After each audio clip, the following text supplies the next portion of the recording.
everybody, and welcome into Devon Park here in Oklahoma City, home of the Big 12 Conference Softball Tournament. Had a lot of good games so far, and now it's time for the nightcap. A little in-state rivalry between Arizona and Arizona State. Of course, not meeting in Arizona, but meeting in Oklahoma for the final game of this first day of competition. And looking at the bracket, this game will shape up to be really fun because you have the rivalry on top of everything else, all the emotions of the postseason tournament. But you had Oklahoma State beating Utah with Maley throwing the one-hitter against Utah. And so the winner of this one will face Oklahoma State. We saw them put together a really solid game, both in the circle and at the plate. I'm Emma Tiedemann alongside Kat Osterman, and for this final game of the day, it's been a long day, looking at really two complete teams right now between Arizona and Arizona State. Well, yeah, Arizona boasts one of the top in the conference, and they have the Conference Player of the Year in Sydney Stewart. And then on the flip side, Arizona State has a healthy Kinsey Brown, and Kinsey Brown can be the difference maker. I guarantee you, as these teams went into the home stretch of Big 12 play, wanting that 2 seed was very coveted, so you avoided having to face Kinsey Brown in game 1, but Arizona gonna have to do that after they, as you mentioned, have already met earlier in this conference schedule.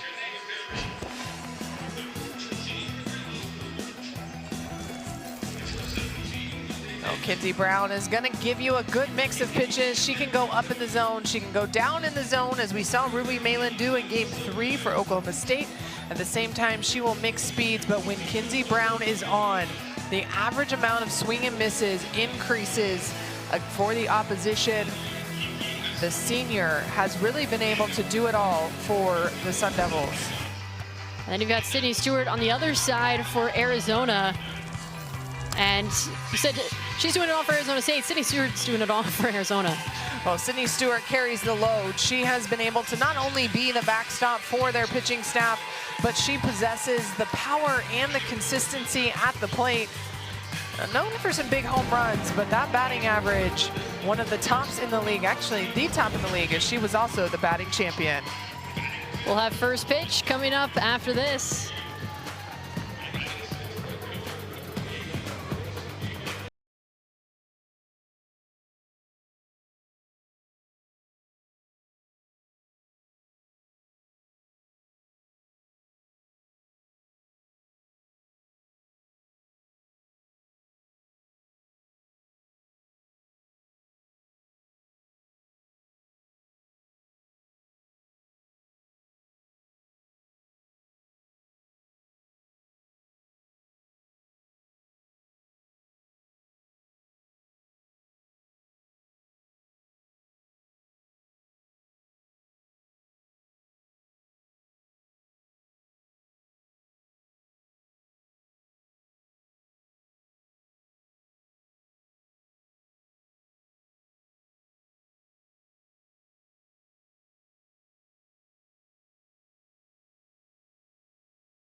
We'll go back into Devon Park ahead of first pitch between Arizona and Arizona State. Final game of the first day of games, and Arizona State's lineup features a lot of power hitters. Right now they are second in Big 12 with 83 home runs. That's 14th in Division I. Oh, 14th Division I, second in the Big 12, and Coach Megan Bartlett likes all the pieces that they have been able to put together. She had a young squad a year ago led by 3 freshmen, really offensively put some pieces together in the portal to boost that offense. They're going to go up against a transfer in her own right. Jalen Adams comes into the circle for Arizona, the senior finishing her career in a Wildcat uniform, but has really been the experience and leader factor that they've needed on this staff. She's going to mix 63 to 64 miles an hour, a lot of drops down in the zone. We just saw a ton of drops in game 3 at this tournament as well between Ruby Malin and Haley Mastretti, but she will also go up, use her curve side to side, but the key is going to be locations. Not a lot of change of speeds, but gonna have to use spots to continue to keep hitters off balance. First pitch from Adams, low and away from Tanya Windle. Jalen Adams right now ranks 4th in the conference and 16 in the nation with 20 victories. Finds the zone as the count evens 1-1. I mentioned Adams being a transfer, came over from Iowa in the offseason.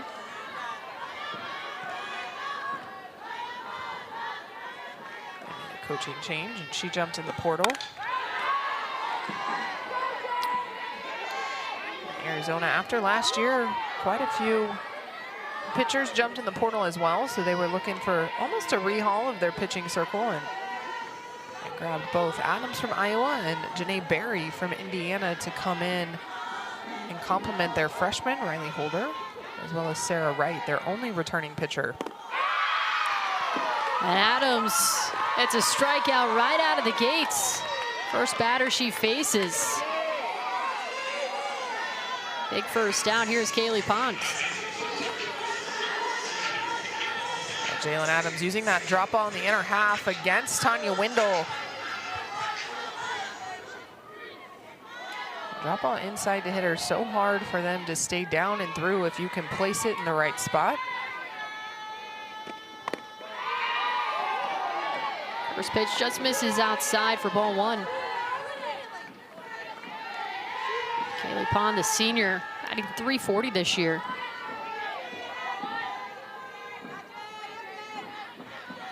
Leader in the outfield and a very high game IQ. Pond has had an interesting journey to find herself in a Sun Devil uniform. Started her career at Iowa State, left there, went and played at Cal. This past offseason, entered the portal again, and Arizona State picked her up for her final year. But Megan Bartlett, as you mentioned, has been singing her praises of how she's a field general. She basically has coached a lot of the other outfielders into thinking about when to throw to split runners, when you necessarily want to go home, different angles. But offensively has been a spark for them as well. Takes a pitch inside for ball 3, and obviously has a lot of experience and wisdom to share with her teammates, not necessarily from the program's perspective, but just the game itself.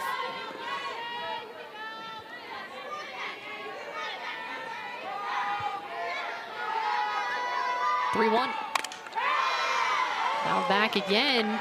Count goes full for Pond.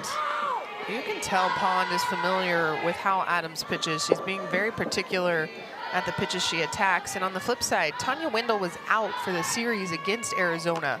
So when we saw her first at bat of this game, almost overly aggressive and swinging at pitches out of the zone, she has not seen Jalen Adams herself so far this season.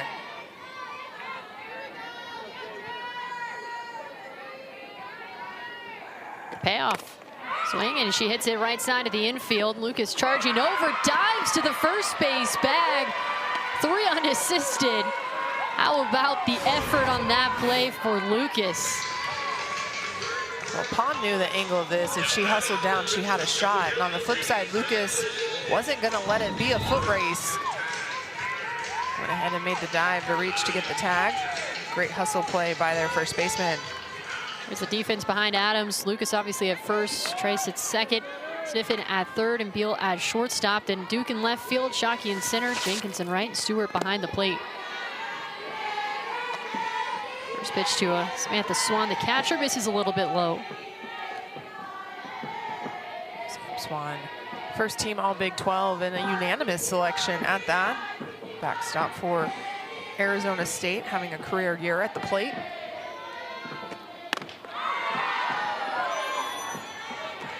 That one just missing a little bit high. Sam Swan, we keep talking about the series these two had in Tucson. Hit 600, 6 for 10 with 2 doubles, 1 home run. Did score 5 runs herself. Lobs it to the second baseman, Trice. Drifts back and makes the catch. 3 up, 3 down. We head to the bottom of the first in Oklahoma City. Being on a path trying to go to the Olympics, your life revolves around your training and making yourself better. The KRT Athletic Muscle Cream definitely makes me more confident and makes me want to go further. I started using their cream and my hamstring issues started going away. And so I use it before training, I use it after training. I am religious about this stuff. I want to be an Olympian, but I don't just want to go to the Olympics, I want to win a medal. Old Trapper Beefs. Pack smash. My peanut butter and jelly. Ew. Oh no.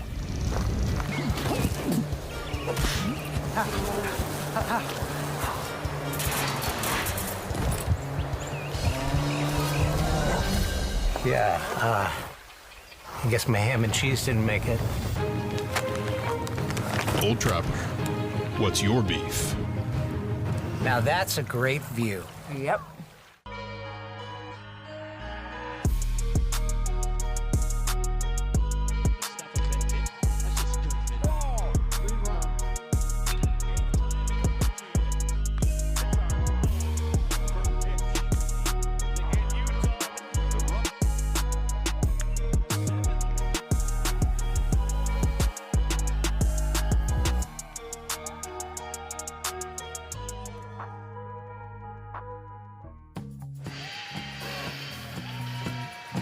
Bottom of the first, back here at Devon Park in Oklahoma City. Here's how Arizona lines up. And right in the middle is the Big 12 Player of the Year in Sydney Stewart.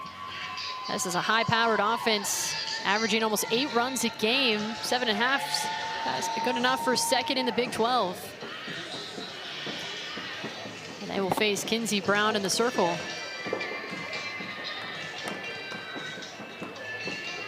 Brown, the senior, actually in her 5th year as she had a red shirt with a lower leg injury, but has carried the load for the Sun Devils the last 2 years.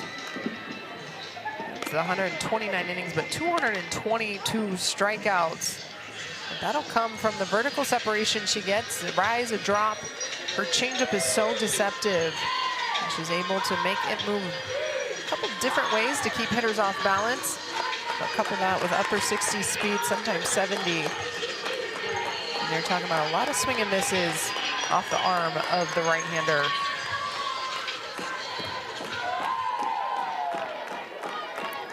Reagan Shockey will lead things off for the Wildcats. Infield already playing in. First pitch misses low and outside. Well, if you're an Arizona fan, you watch Reagan Shockey and you probably have flashbacks because there was a slapper that wore the Arizona uniform that performed just as well, if not better, than Reagan Shockey does, and that's head coach Caitlin Lowe. And I've told both of them, I refer to Shockey as basically Caitlin Lowe 2.0 because she's as fast as Caitlin. She plays both small ball and can power slap, and then she runs everything down in the outfield the way Caitlin Lowe did. She is a pest at the leadoff spot. She's going to make a pitcher work. 2-0, and as a bouncer to the shortstop, Ulrich throws to first, a close play. And she is retired, but my goodness, does she fly down the first base line.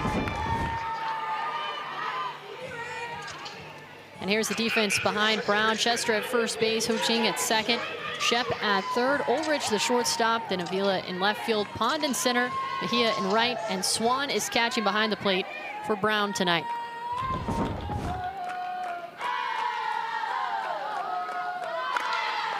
First pitch puts down a bunt back to the circle. Brown fires to first, and 2 quick outs to begin the bottom of the first inning. Lots of smiles and high fives as the Sun Devils seem to be playing pretty relaxed. They don't seem too fazed by this matchup. You watch the Sun Devils play over the course of the year, and they almost play with almost a Sandlot mentality. It's like just another day at the ballpark. They're out there to have fun. Never feel like they're really pressing too much. And I hate to say it, like, I hate the word ragtag because it almost seems kind of not organized, but it's a looseness to me when I use that as a reference, and that's how I feel like they play. They just come to play softball because it's what they love to do. You can kind of see the joy on their faces. In a play like that, if your pitcher able to field that little comebacker and kind of laugh about it. Well, it's the fact you just got Reagan Shockey and Serenity Trice, 2 really quick hitters, out on consecutive pitches. And while Kinsey Brown loves the strikeout, you also know she understands how important it is that she was efficient in those 2 at-bats and was able to keep runners off base ahead of Sydney Stewart. Ab Stewart capping off her huge season in the Big 12 by being selected by Portland Cascade. 9th overall pick, and she sends this one deep left field. Avila ranging to her right, and she makes the catch. Quick 1-2-3 inning in the bottom of the first. We head to the top of the second, scoreless in Oklahoma City.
Top of the second, back in Oklahoma City, and goodness, the weather has stuck around. Still have not seen a cloud all day today.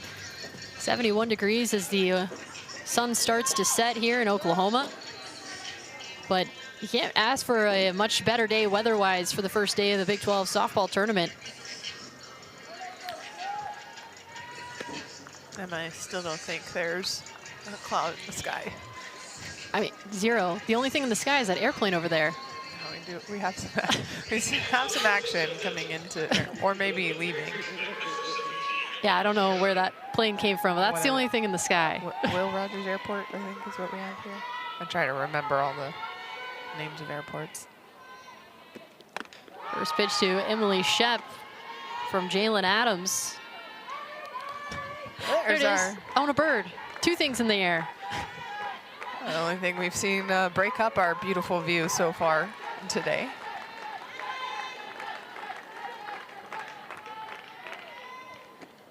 .1-0 is hit hard down the right field line. Jenkins back on it. She has to play it off the wall. Shep up to second, and it's a leadoff double in the top of the second.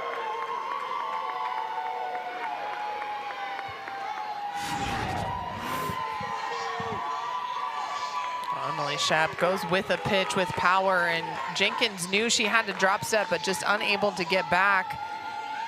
And Shep hustling out of the box. Easily could have been standing up, slides in for safety.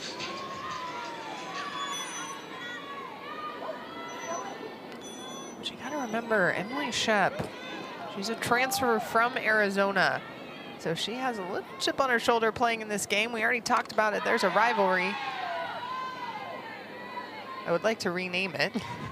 I think you absolutely should. It is called the Territorial Cup, as they play yearly to probably across sports. I think we decided the Desert Duel sounded better. But Shep, having played at both schools, now increasing her hit total here against Arizona. She was 5 for 10 in their series. 1 for 1 with the leadoff double. Which misses outside. The count evens 1-1. I'm really shocked that their rivalry doesn't have a more fancy name. Yeah, because you've got Red River rivalry, you got Bedlam. I feel like Big 12 has most of the best names, so it's only fitting. I mean, even if you get out of conference, you have like the Iron Bowl. I will Google it up at break. I can't remember what Clemson, South Carolina was, but it's whatever their state tree is what I learned. You have the border battle between Kansas and Missouri. Yeah. You just have to come up with something fancy. Oh, there we go. Yep. The Palmetto rivalry, or they'll call it the Palmetto game, I think, most of the time.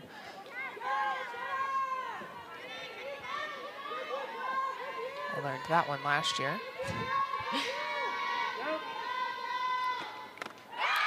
That was high and inside, swing and a miss, strike 3, and that's the second strikeout for Jalen Adams.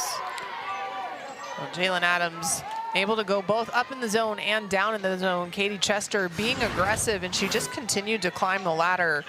While Chester was fouling pitches off, she went up at about chin height. Chester unable to get a piece of that one.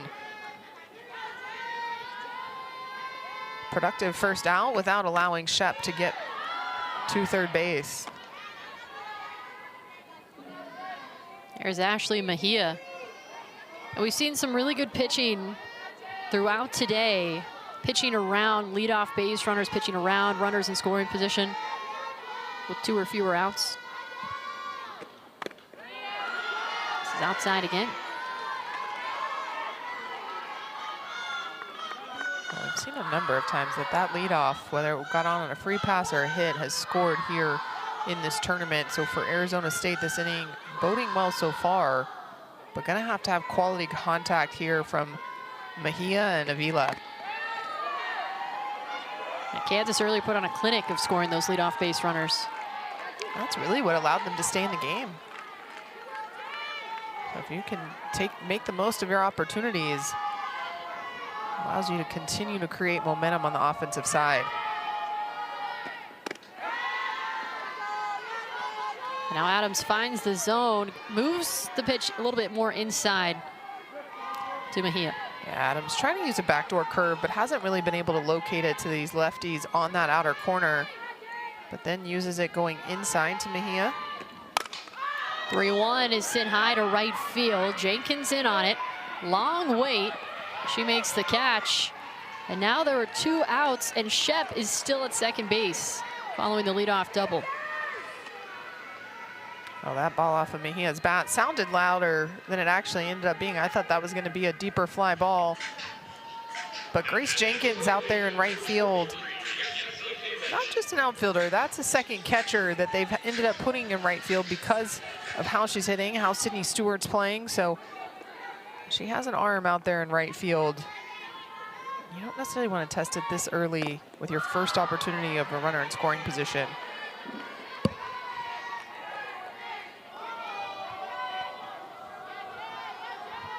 Avila at the plate, senior out of El Paso.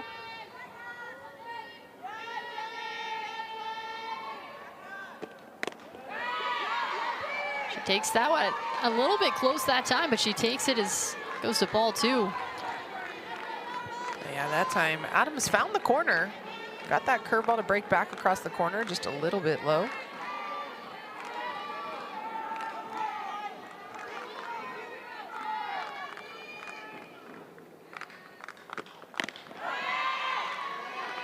Called strike, goes high and outside. Another close one, and maybe Avila might have wanted to swing at that one, considering her reaction after that called strike. Well, I think there have been two 2-0 pitches so far in these back-to-back at-bats, and both of them were strikes that I think hitters could have been aggressive at. Misses outside, ball 3. Some of these are pretty close to the zone. Avila being very patient or not aggressive enough. And probably being patient. The fact didn't earn herself a hit in their series earlier this year. Did have 2 strikeouts, so maybe trying to work the count. 3-1 is bounced up and over the circle. Beal, the shortstop, throws to first. Lucas drops it and rolls onto the warning track. And Shep comes home to score. Sun Devils are on the board first, 1-0 in the top of the second.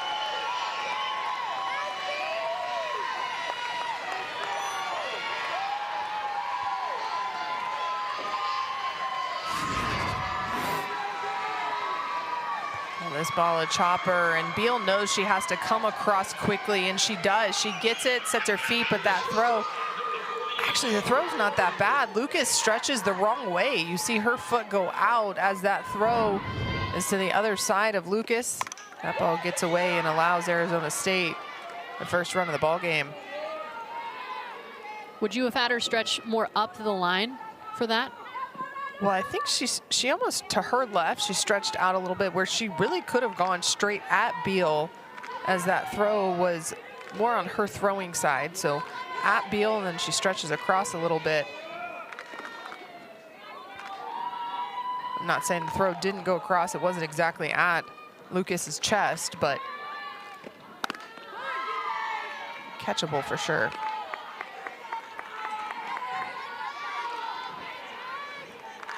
So the Sun Devils strike first and trying to hold on to this early lead and then add to it. Goes upstairs, swing and a miss for strike 2. So that is ruled an RBI single for Avila.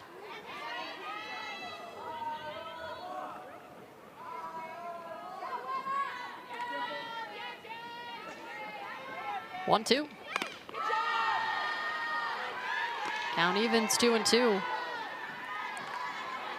Scott Ulrich to chase that first rise ball, seeing if she can go back-to-back to end this inning.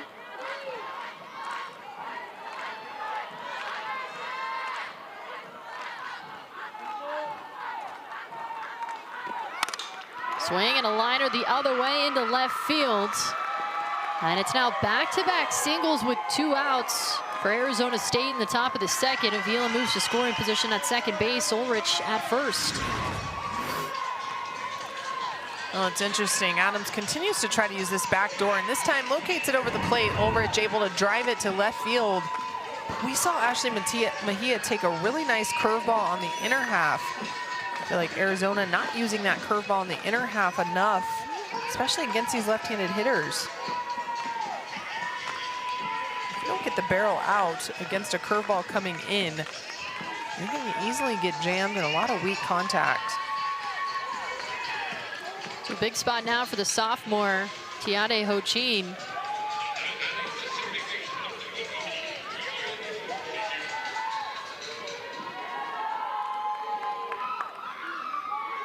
Two on, 2 out in the top of the second, and Jalen Adams, Arizona having some trouble just getting out of this top of the second, excuse me. Hochin takes the first pitch, low it outside. Well, the top part of ASU's lineup, you know Arizona is very cognizant about what they're capable of doing. Right now, 7 and 8 have been able to come through. 1-0 is sent to right field. Jenkins makes the catch. Inning comes to an end, but the Sun Devils capitalizing off a leadoff double RBI single by Azia Avila at the bottom of the second, 1-0.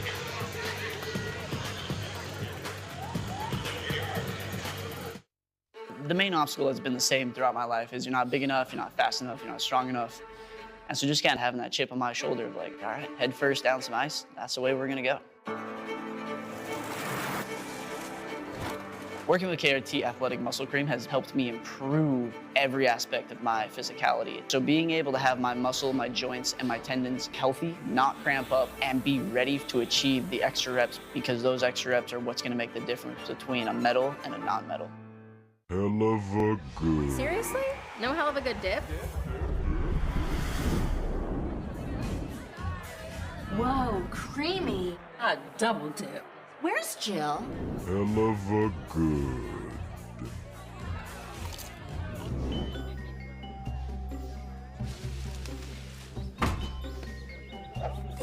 It's not a party without hell of a good. Hell of a good. Hello? Join me as I take a deep dive into the least consulted ticketing app in history, SeatGeek. Did SeatGeek invent the ticket? No, but we do make them work. Drum roll, please. Ooh, how do I use the Seat View feature? It shows seats with a pole blocking the view. Don't buy those. What if I want to sit behind a pole? Buy those. Join me as I bore you to death with a series of interviews about a ticketing app that just does what it's supposed to do.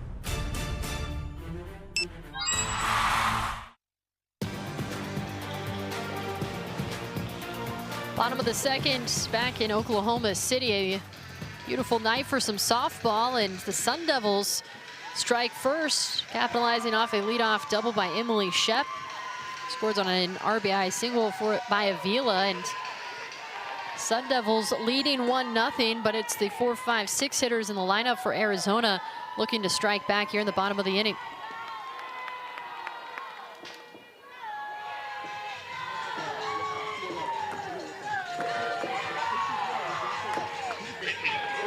Kinsey Brown, very efficient in the first inning, 3 up, 3 down, producing 2 ground outs and a fly out.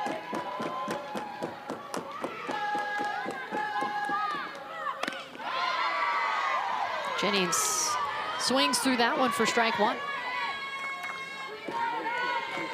Kinsey Brown, extremely efficient, 1, 2, 3 in the first inning, but only 8 pitches thrown, and that bodes well, as Kinsey Brown typically goes very deep, if not the full game. Swing and a miss for strike 2, ahead early here. The quicker she can work, the better it is for her body, for her arm, and really if Arizona State would be able to hold on to the lead for her in this tournament as well.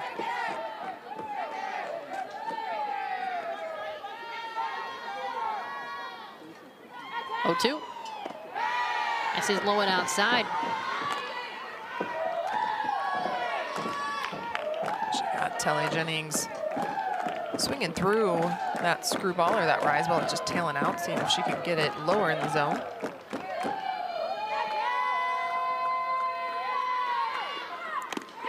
Big swing and a miss for strike 3. That's the first strikeout for Kinsey Brown. And she's now struck out at least 1 batter in each of her last 65 consecutive games. Kinsey Brown using that rise ball on the outer half, and Jennings just unable to lay off of it. She showed that in the first swing of the at-bat. She was kind of second-guessing on the outer half, and Kinsey Brown exploits that corner. And next pitch hits Beal. Try to kind of turn out of the way and brace for impact. Pitch just absolutely got away from Kinsey Brown, because there was no point where that pitch ever looked like it was over the plate. But after the fact, too, you saw Brown kind of go, oops. Occasionally happens. First base runner for the Wildcats. It goes right back to Jenkins, first pitch strike.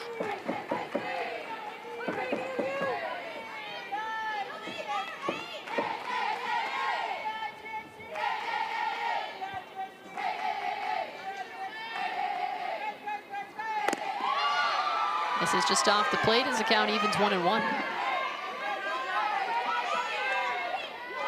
Jenkins right now with a 9-game on base streak. Has a season long of 27. The career long of 31.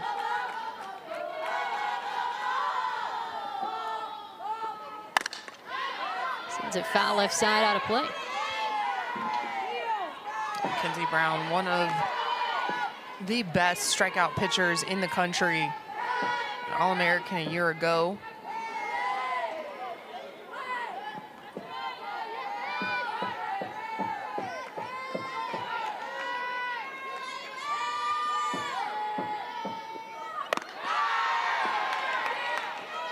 Count now evens 2-2. When you watch Kinsey Brown throw, I think the piece where, and again, we talked about it in the Texas Tech game, where if you're just a casual fan versus a GM, because obviously she got drafted in the AUSL, what do you like about Kinsey Brown? And it's not just the vertical separation, but she has so much control over her pitches, even with the elite movement. Now Jenkins reaches on the force out at second base. Here's Jenna Sniffen. And even when she's missing her strike zone too, she's not missing by very much. No, she's very deliberate with her pitches. She gets a ground ball here off the bat of Jenkins. Coaching a little bit tied up as Beal slid into second, unable to make an incredibly strong throw to try to turn that double play, but they do record the second out. And that's one of those pitches you're talking about that doesn't miss by much.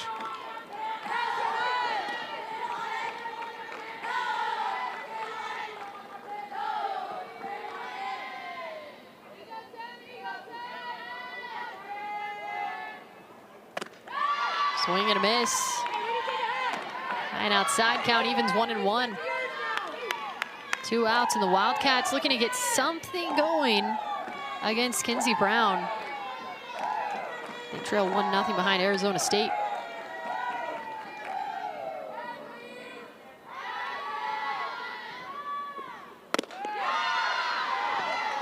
Just misses low and outside, ball 2.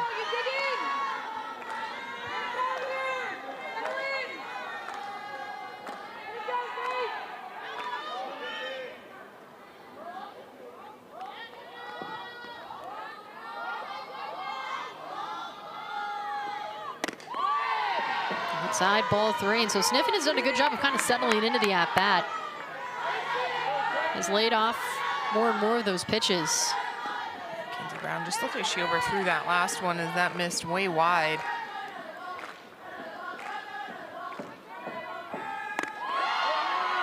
Brown goes back inside, count goes full. Looked a little bit like an off-speed pitch. She might have taken some off that. Get herself back in the count.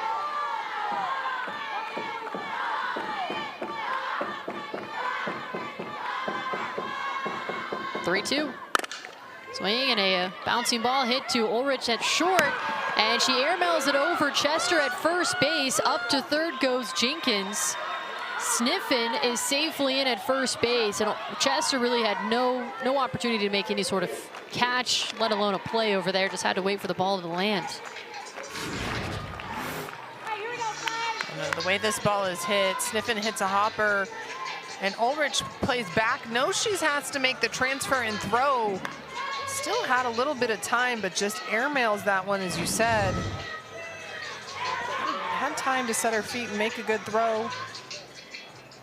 Right now, Arizona threatening to tie this one. Took out part of a banner. Dislodged it a little bit. Now that error allows the tying run to reach third, the go-ahead run at first base. 2 outs for Kez Lucas, the freshman.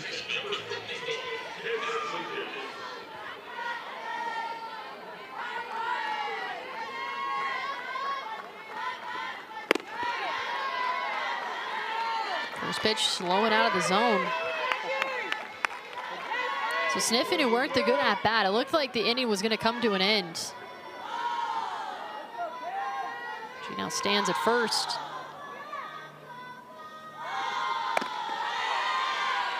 This is outside, ball 2.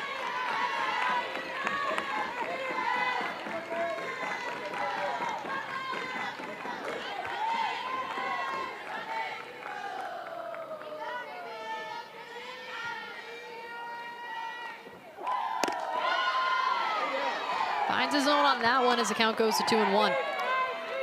Well, that pitch, while it looks straight, that is definitely off speed. Kinsey Brown showing a different changeup there. One that stays in the zone, doesn't necessarily sink. She has one that sinks out of the zone as well.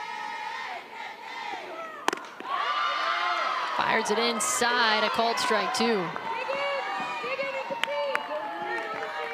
Count evens, 2 balls, 2 strikes. And You mentioned this earlier. It looked like Kinsey Brown using the changeup to kind of get back into 2-0 counts, just to put a strike up on the board. Lucas fouls the third base side.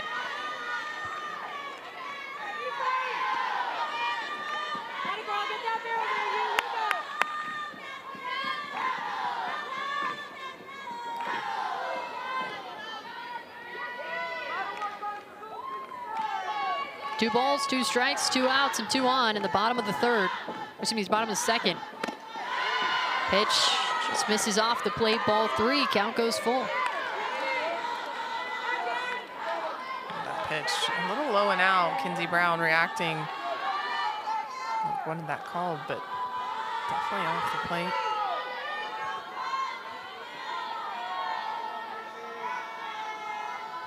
Payoff. Spoils another.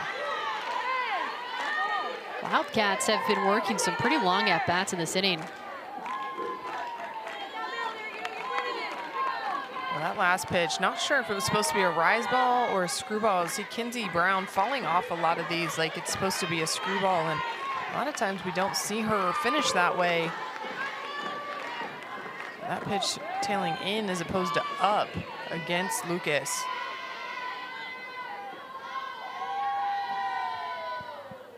Another 3-2, and it's hit in the air right field. Coming in is Mejia, and she makes the catch. So the come up empty despite having runners on the corners. We head to the top of the third, 1-0 Sun Devils in Oklahoma City.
Top of the third back in Oklahoma City, and Arizona State's offense off that quick start in the top of the second, and they have been among the league leaders in the Big 12 all season long. You see the slugging percentage at third, home runs and RBI ranks second, 83 homers, 369 for the RBI number.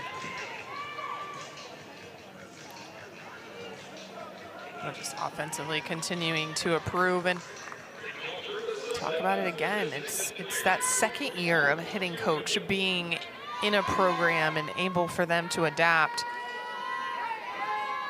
Josh Bloomer works with the offense for the Sun Devils. Coach Bartlett just talking about his ability to come up with a game plan that hitters can execute. And Coach Bartlett also talked about putting together a more defensive lineup with actually having catchers at third base. As typically happens, a lot of times injuries, and for ASU, third baseman went down and they were trying to figure out who could play there, and finally she alternated between Sniffen and Swan, or excuse me, Shep and Swan. Too many S's in this game. Beal with a good throw over to first to get Wendell. And Shep, having never played a corner in her life, has settled in there and allowed them really defensively to have the answer why Swan stays behind the dish.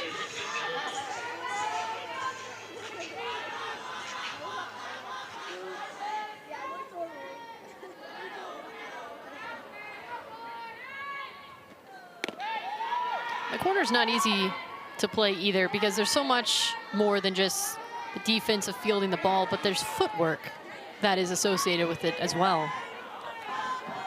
Well, on top of that, if you're used to being behind home plate, you're catching the pitches thrown, not 80 miles per hour off a bat hit at you. And then, yes, you have to be comfortable playing in multiple positions because you have to play in if it's a bunt situation, but they could still hit it down your throat. Now sniffing for Arizona, playing off the third base line. Pond sends it foul, left side out of play. I've mentioned the analytics quite a bit, and one thing is hitters' tendencies. You have spray charts that show where hitters tend to hit. Kaylee Pons, I guarantee you, is not bright red right down the left field line. So therefore, they're taking the chance and moving, sniffing over. And if you see, Beal is right up the middle. 1-2, runs inside and hits Kaylee Pons. First batter hit by Jalen Adams today.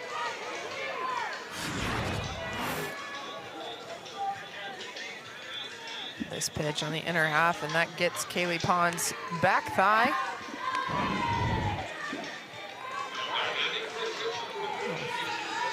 Fired up. Arizona State, though they attract the pitches, it seems like. 53rd batter hit by a pitch this year, 5th in Division I.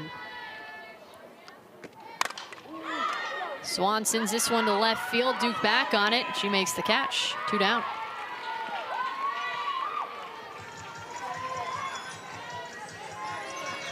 And here's Emily Shep, who led off the second with a double and then came around to score an RBI single by Avila. And that 1-0 score has held.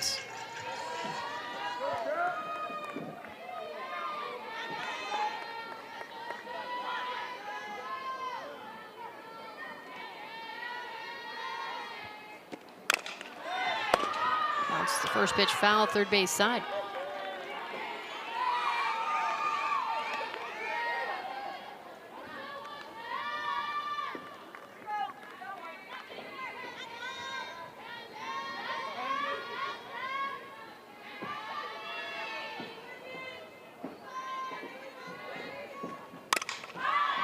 Sends this one high to shallow center field. Sprinting in is Shockey.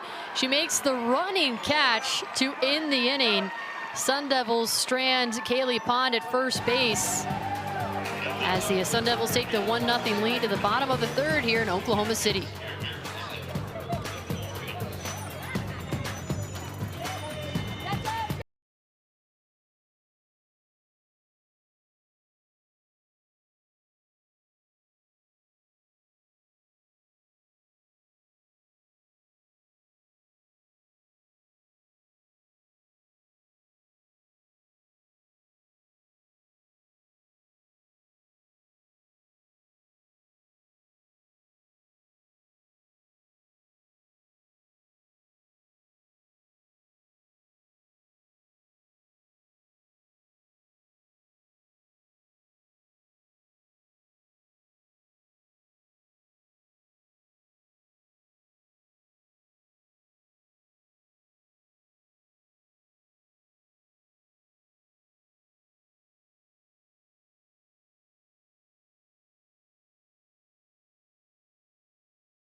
Bottom of the third in Oklahoma City.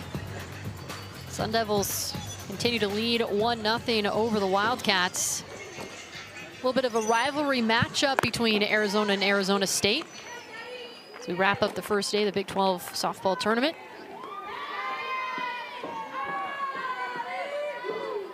Addison Duke will lead things off for the Wildcats. And then we'll be back to the top of the lineup.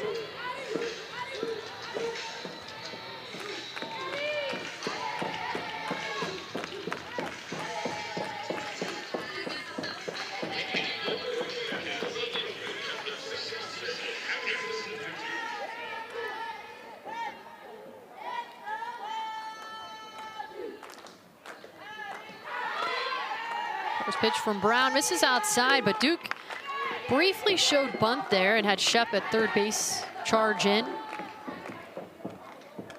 Again, remember, Shep transferring over from Arizona, so Arizona knows that she's new at third base, may try to test her over there, especially with the short game. Count evens of 1-1.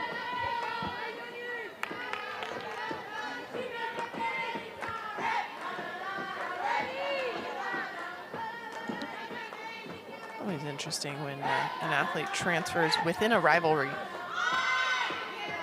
Oh, bunts it foul for strike 2. How that plays out. You know, I did get to talk to Sam Swan for Arizona State, and granted she's from Texas, but I was like, this is a rivalry game. Is it heated? Like, how do you guys feel? She's like, well, and she compared it to, you know, Texas A&M or Texas OU, because having grown up right there around Austin, she knows about those. She's like, I don't think it's quite as heated as that because so many athletes are from Texas, between Texas and A&M. And she's like, this is kind of like, we know it's an interstate rivalry because we both have Arizona in our name, but personally, there's not as much hatred probably as some of the other rivalries. Yeah, Coach Bartlett said that too. She said, it's a rivalry, but it's not heated because most of these kids play travel ball together, so they're friends. So you just put on different jerseys, don't like each other for the 2 hours that the game's going on, and then after that, it's back to normal. You can be friends again.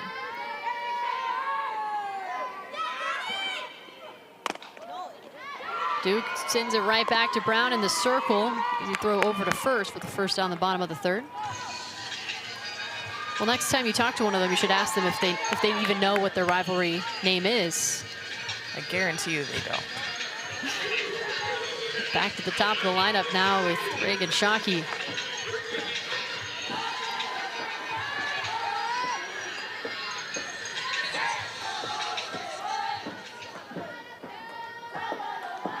Corner's playing in.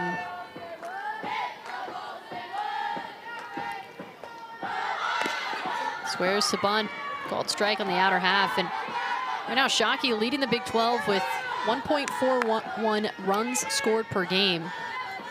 Ranks second in the conference with 73 hits this year.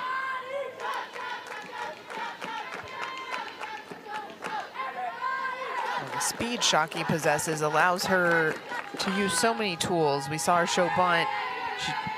She was just barely retired on a slap, a high bouncer in the first inning.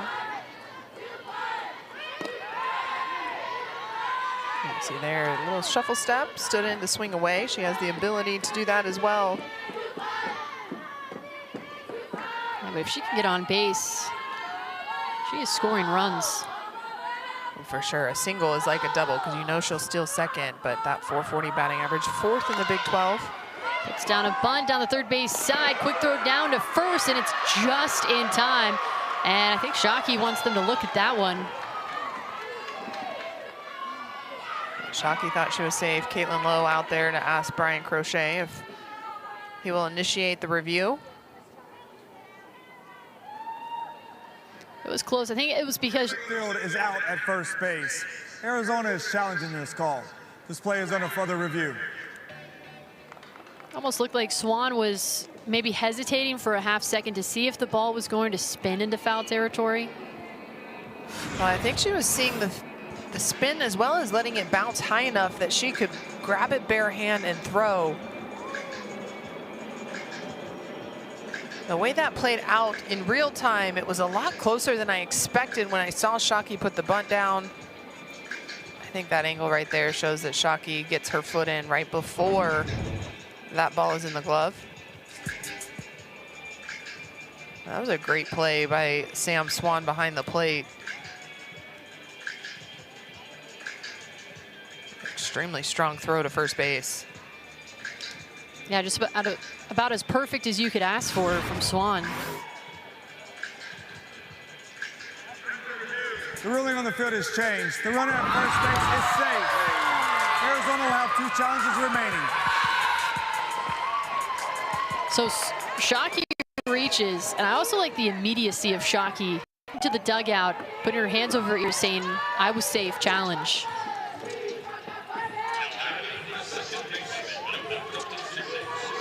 Well, as a hitter, so many of them will run through and call themselves safe, even if they're not. But Shockey, knowing the way that bunt went down and also being able to kind of hear, a lot of times if you're running past the bag and you hear the ball hit the leather and you know where you are on the bag, you understand that you've beaten it.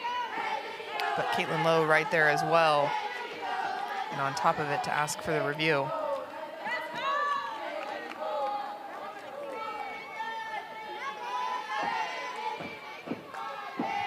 One-0 to Trice. Strike and the count evens 1-1. But you go back to the defensive play. Sam Swan played that about as great as you could. Waited the high hop, bought Shockey time, and she was able to barehand that and just make a strong throw. And I said, when that bunt first went down, I thought no way there was a play even on Shockey.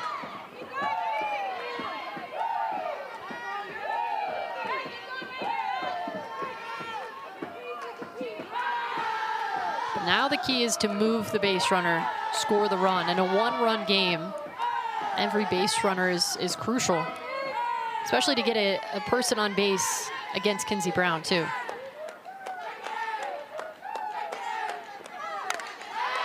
One-two, slap foul.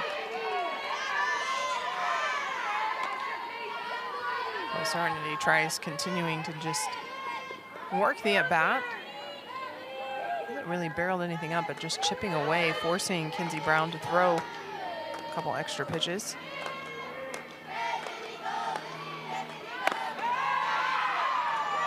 This is outside that time as the count evens 2-2. Not so sure that wasn't a pitch out to see if Reagan Shockey was going to go ahead and run. The way Sam Swan was able to get her feet around that, I think they were anticipating a possible stolen base.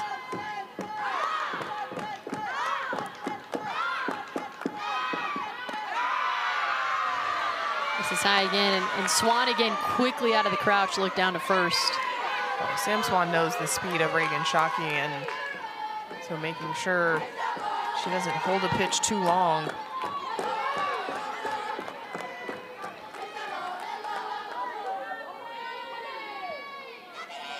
Three-two. And on the ground, first base side, diving for it is Chester. That's gonna be ruled a foul ball.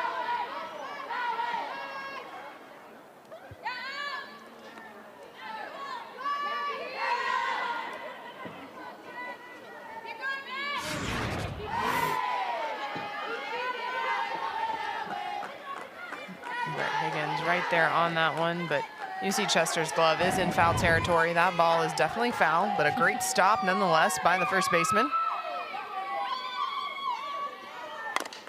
3-2, hit down the first base line again. Brown tries to toss to Chester. It's over her head, and Shockey moves to third. And now the Wildcats have runners at first and third, one away for Sydney Stewart.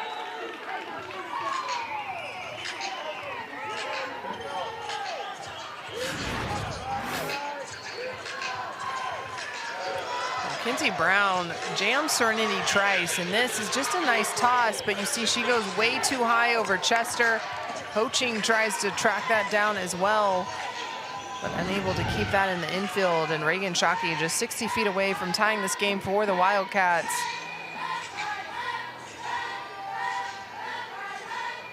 But that's a play that as a pitcher, yes, you know Serenity Trice has speed, but you have to be able to slow it down, understand it just takes a good flip. Didn't have to try to do too much, but that one got away from her.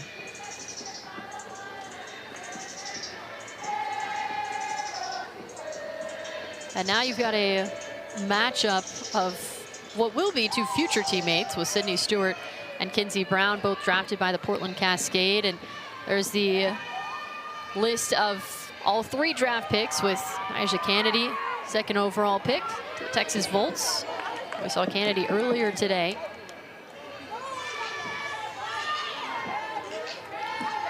But opponents right now, future teammates, Brown and Stewart.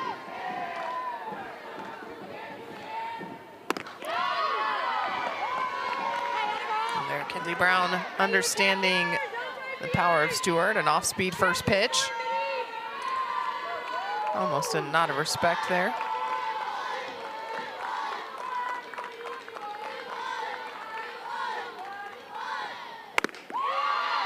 Swing and a miss as she goes inside. Stewart, in their first battle tonight, Stewart had the fly out to left field. Oh, there, Kinsey Brown able to just work that pitch on the inner half. Let it continue to ride in on Stewart. 0-2, swing and a miss. It's a 3-pitch strikeout, and Kinsey Brown is fired up. Well, just the 2nd strikeout of the day for the senior, but she uses her changeup. First pitch of the at-bat and 3rd pitch of the at-bat. The difference this time low in the zone. And Sydney Stewart, a little bit of a check swing for strike 3. Seems to be a little uncharacteristic too with a 3-pitch strikeout for Stewart. I think the way Kinsey Brown, and you saw John Barkville go out and have a conversation with Kinsey Brown, and he came on staff in January. So while he inherited an incredible skill set out of Kinsey Brown, he has helped her use her tools in an effective manner. But they set Sydney Stewart up with the off speed, then went hard and in, and not just off speed again, but off speed out of the zone. And a lot of pitchers unable to execute the locations, and we said that's the key for Kinsey Brown, is her locations allow her to be so successful. Swing and a miss, strike 3, back-to-back strikeouts in the inning for Kinsey Brown. Hold the Wildcats scoreless. We head to the top of the 4th. We'll talk with head coach Megan Bartlett. Well, Kinsey Brown getting Telly Jennings on this screwball away, and she is fired up to end the threat.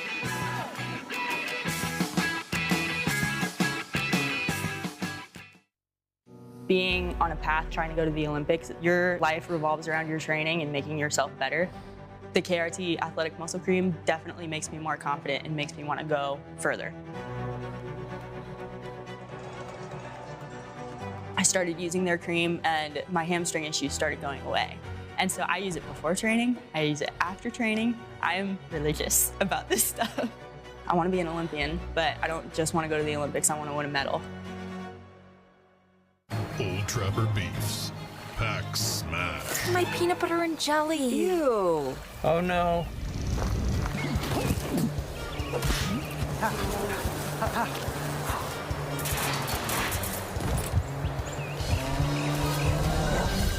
Yeah, I guess my ham and cheese didn't make it. Old Trapper, what's your beef? Now that's a great view. Yep.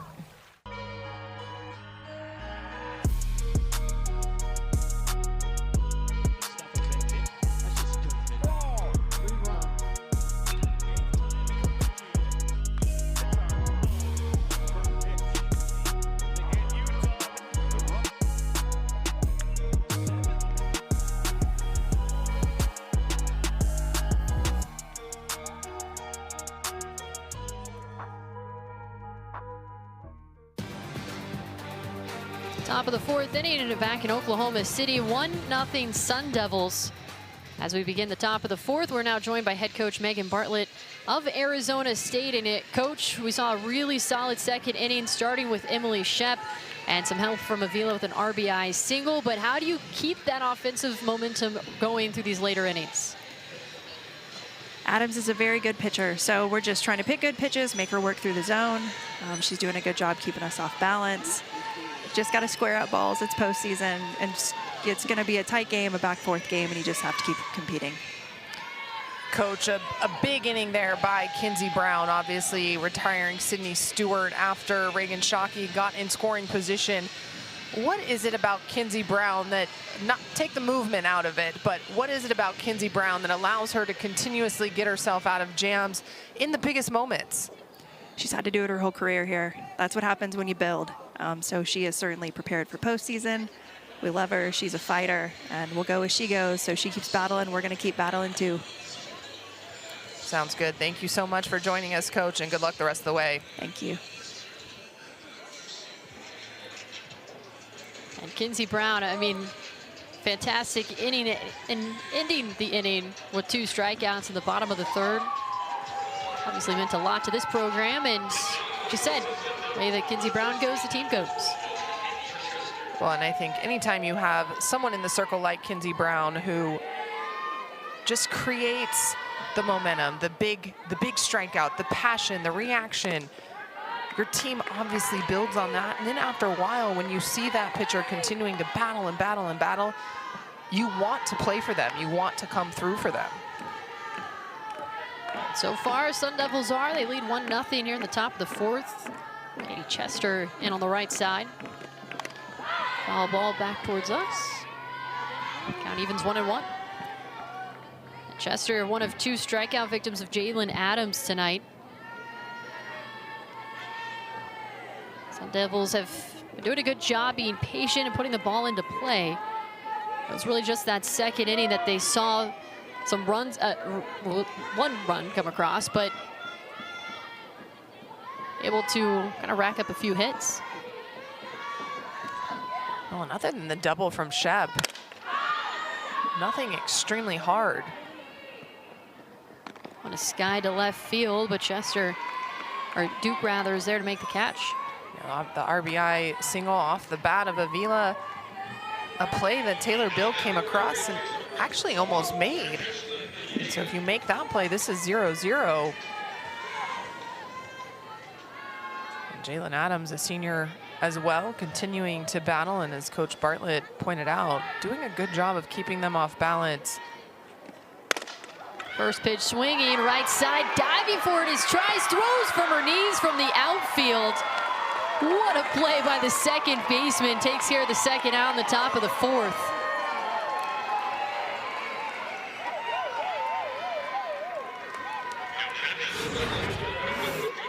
Well, right as we're talking about not consecutive barrels, Ashley Mejia drives this one. Looked like it was going to be a hit, but a nice diving play by Trice. The key is she gets up to her knees quickly, able to make the throw over to Lucas at first. A nice play by the sophomore.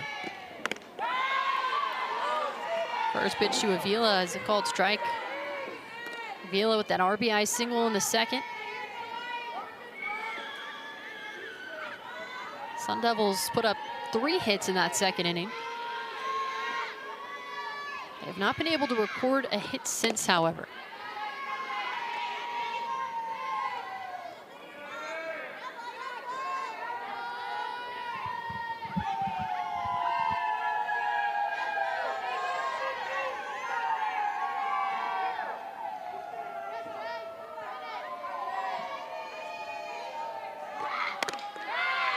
Which misses inside, and count goes to 2-1.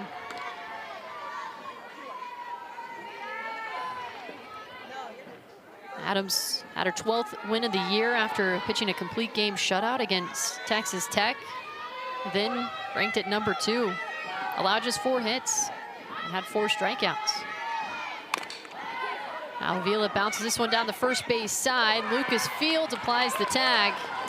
And a really solid 3-up, 3-down inning for Jalen Adams. Sun Devils lead 1-0. We hit at the bottom of the 4th.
Bottom of the 4th inning back in Oklahoma City, 1-0 Sun Devils. As we start the bottom of the 4th, we welcome in head coach Caitlin Lowe of the Wildcats. And Coach, it looks like the last couple of innings you've had some momentum, you've had some runners in scoring position, but what does the team have to do now to kind of get over that hump and start scoring some runs? Well, we're just going to keep being relentless with getting on base, putting the ball in play, and then come through with a big hit. You know, I think we're doing a good job of putting the pressure on now. We just got to execute in the moment. Well, Caitlin, talk to us a little bit. Jalen Adams giving you guys a phenomenal performance in the circle right now. Talk about her and what she's meant to your squad this year as she came in for her senior season. There's not enough time to talk about her on a break, but she's just phenomenal, a fantastic competitor. We needed some seniority in the bullpen, some leadership, and she's someone who's been there, done that, and I love the way she's throwing right now. We're going to have her back. Sounds good. Thank you for joining us, Kate. Thank you so much. Bear down. So now the Wildcats go with Taylor Beal to lead things off in the bottom of the 4th and face Kinsey Brown. But you heard there from Coach just needing that one big hit, because they have definitely been applying the pressure to Kinsey Brown.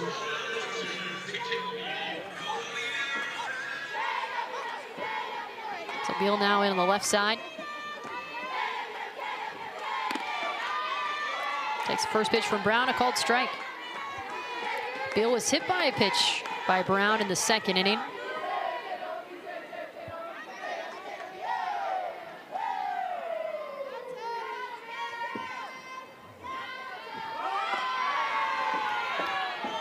This is low, and the count evens 1-1. Well, Beal, you'll talk to Caitlin Lowe, a Wildcat through and through. Her aunt played for Arizona, inspired her to want to play. She has been an absolute lockdown shortstop for Arizona, known for her defense. But this year has stepped up offensively. And Arizona really needed her to with what they graduated last year. And talking to Caitlin before the tournament, she said, I think she felt that, like, okay, it's my time to start stepping up. She said she has dealt with kind of the chaos of at-bats a lot better this year. So there's a different confident look in her eyes, and even if a pitch is called a strike that she wasn't looking for or borderline, she said, I can tell that she's okay with it now and has really been able to settle in to being uncomfortable.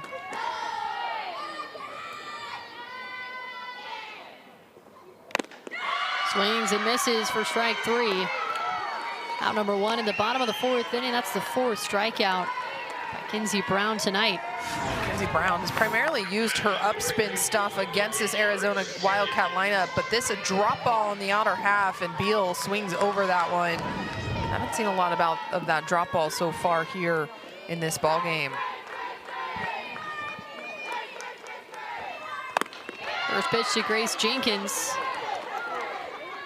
Swings and misses. That's the 3rd consecutive strikeout by Brown.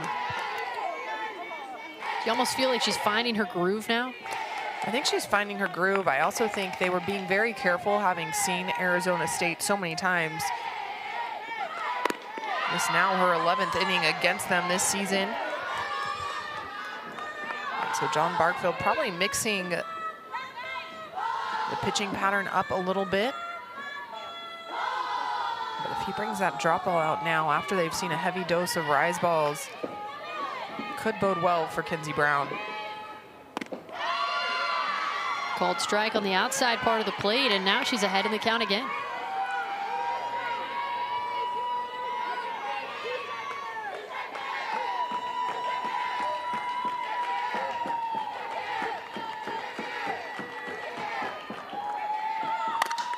Swing and drives it left center field gap. Pond on the run, and this leaves the park. Grace Jenkins, the solo homer, ties us up in the bottom of the 4th inning.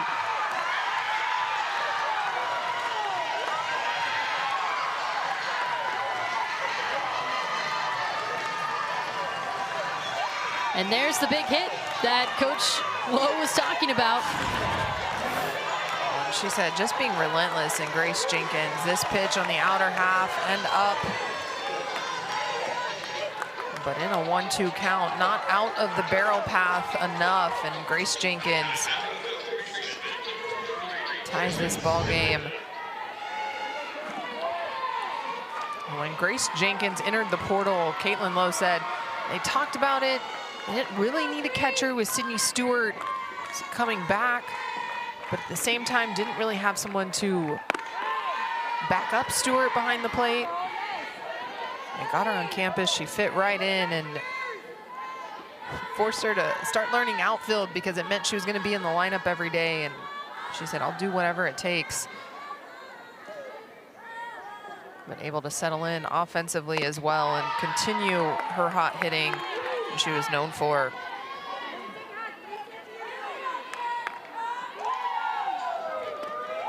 Now Jenna Sniffen. And on the right side, even 1-1 count with one away.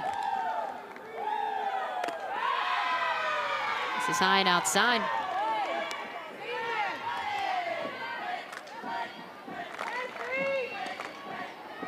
If you watch these two teams compete, you knew this wasn't going to be a 1-0 ball game. This is going to go back and forth a little bit.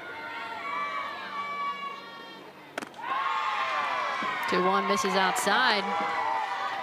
3-1.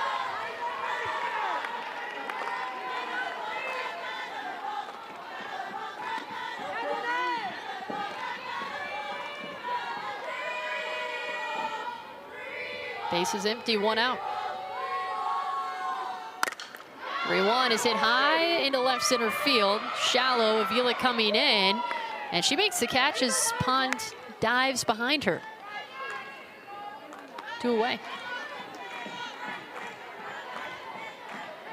Well, that ball definitely in Avila's range. And while Kaylee Pond, you appreciate the effort, she's having to run a lot farther than Avila did.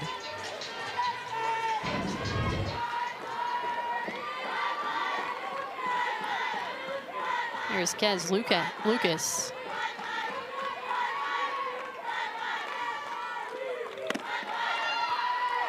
First pitch misses off the plate for ball one, and Lucas had a good at-bat against Brown in the second, worked the count full, and then had a fly out to right field to end the inning.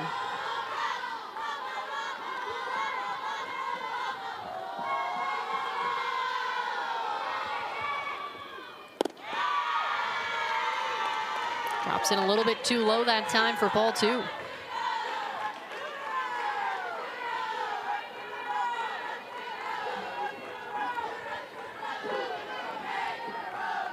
Tied at 1 after the solo homer by Grace Jenkins. Finds his zone that time.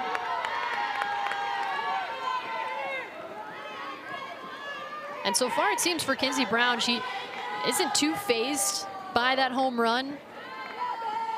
They'll come in, strike out the first batter you see, and then give up that home run, but able to be backed up by your defense for that second out. Well, Kinsey Brown has been in these pressure situations time and time again. She gets the ball in big games. She knows that it's going to be close games. She's going to face off against the other team's ace. It's just how it works. But if you get phased by a solo home run that ties a game, it's not even the 7th inning and it ending the game. If you get phased by that, you're going to be taken out of your game now for a couple innings. And so for Kinsey Brown, able to have short-term memory and go back to work here. 2-2, Sky to right center field. Pushing back on it, makes the catch. So aside from the solo homer by Jenkins, that's the only blemish in the inning.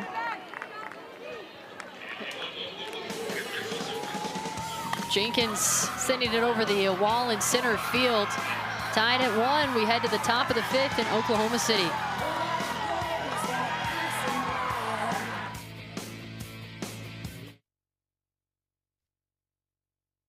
The main obstacle has been the same throughout my life, is you're not big enough, you're not fast enough, you're not strong enough. And so just kind of having that chip on my shoulder of like, all right, head first down some ice, that's the way we're gonna go.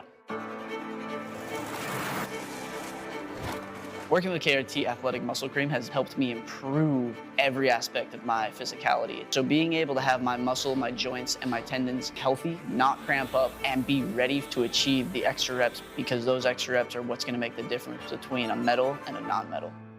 Hell of a good. Seriously? No hell of a good dip? Whoa, creamy. A double dip. Where's Jill? Hell of a good.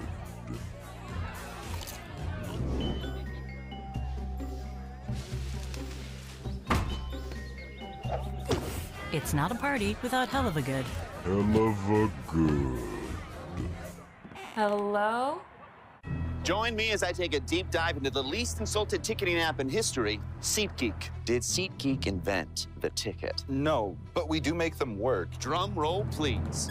Ooh, how do I use the seat view feature? It shows seats with a pole blocking the view. Don't buy those. What if I want to sit behind a pole? Buy those.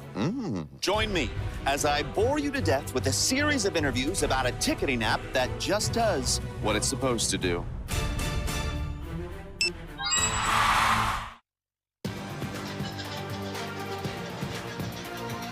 Top of the 5th inning back in Oklahoma City.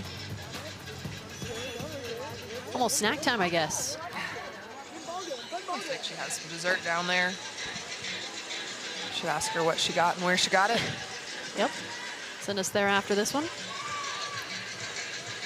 Brooklyn Ulrich will lead things off, and we've got ourselves a tie ball game.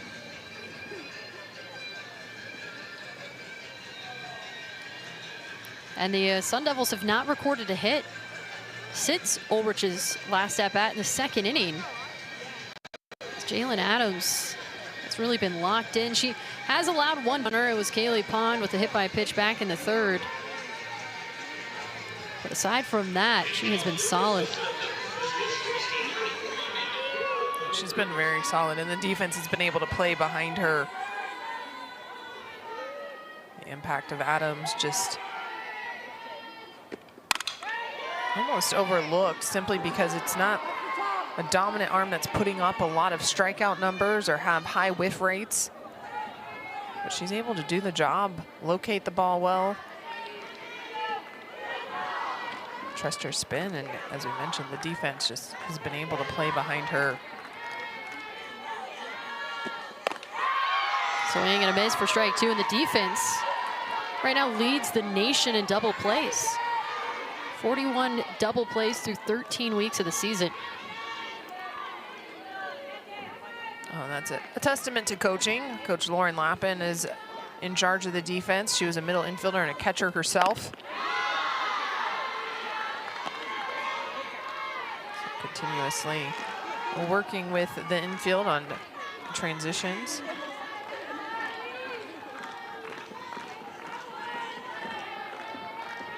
There's a lot more intricacies to fielding in the infield than I could ever explain. Line to right center field. That's a base hit for Ulrich. She has herself a multi-hit game against Jalen Adams. And here is the second baseman, Tiarne Hochin. But Ulrich finding success off of Adams today. Ulrich, the redshirt senior, transferring in from Marshall, mainly to shore up shortstop for Arizona State. Last year, a couple different athletes playing that key position, and defensively has held her own, but offensively tonight, able to find some consistency. Now in a tie game in the top of the 5th, it's going to be Corey Scholl pinch running for Ulrich over at first base.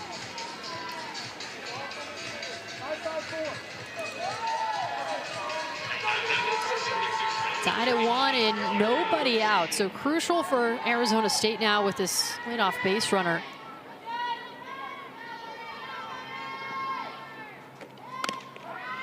First pitch misses inside to Hochin.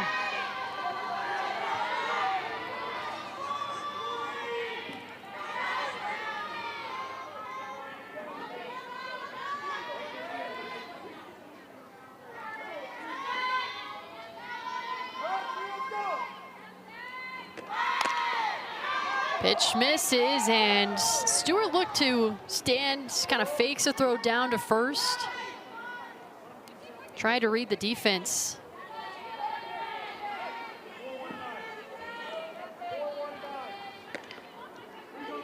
Scholl was pretty far off the first base bag. Scholl expecting Ho-Ching to put a bunt down, trying to get herself a little bit of an extra advantage.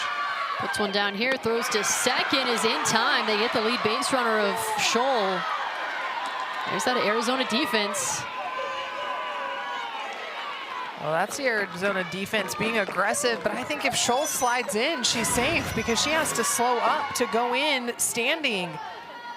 She gets a good jump, great throw, but that slowdown to get to the bag allows her to be out. And we can see it from the whole field from up here, but Josh Bloomer at third base yelling, should be getting dirty, and that's an automatic. They're sliding into second. Well, and you want to stay on the bag standing because you don't want to overrun it, which is why you have to slow that momentum. Tanya Wendell takes the pitch outside, 2-0 count.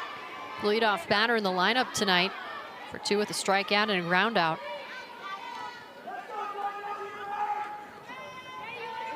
This deep in season, those are the little things that can't happen because those are the little things that will come back to cost you a ball game.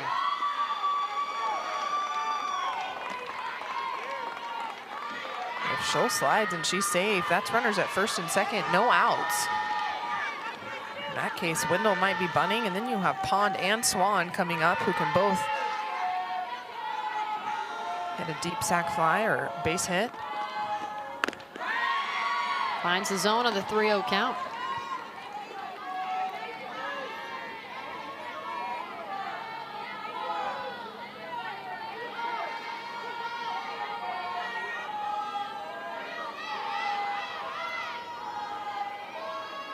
Three-one.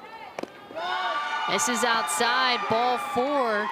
Now Ho-Ching moves to second in scoring position, Wendell at first. 2 on for Kaylee Pond. Right now, if you're Corey Scholl, you're hoping that your teammates can pick you up.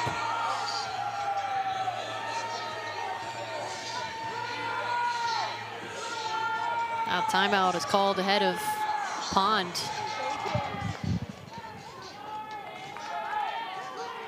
Pitching coach Christian Conrad heading out there to have a conversation with Adams. I don't think there's a lot of concern, more so just a conversation about calming down, what to throw, what pitches he wants executed.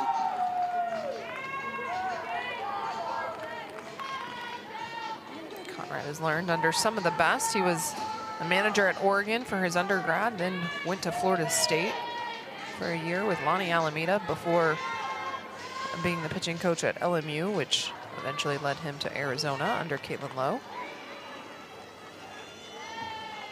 You've spent time around Mike White and Lonnie Alameda.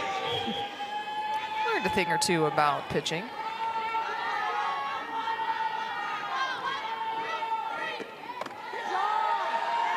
First pitch to Pond, misses high and outside, and we've seen Pond have a good at-bat. That first one in the first inning resulted in a ground out. Then she was hit by a pitch in the third.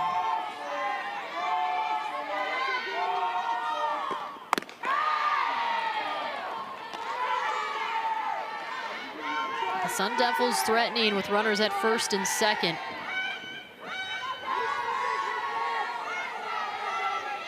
One away, tied at 1, top of the 5th.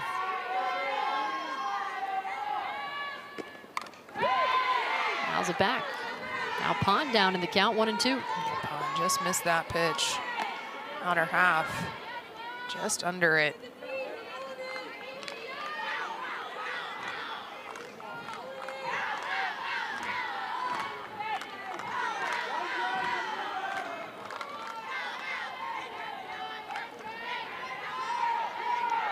One-two.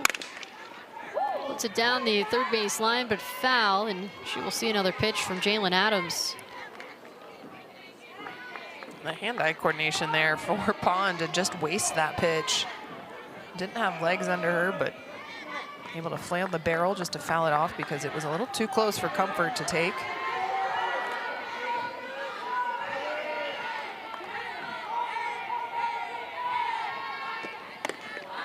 Outside, count evens, 2-2.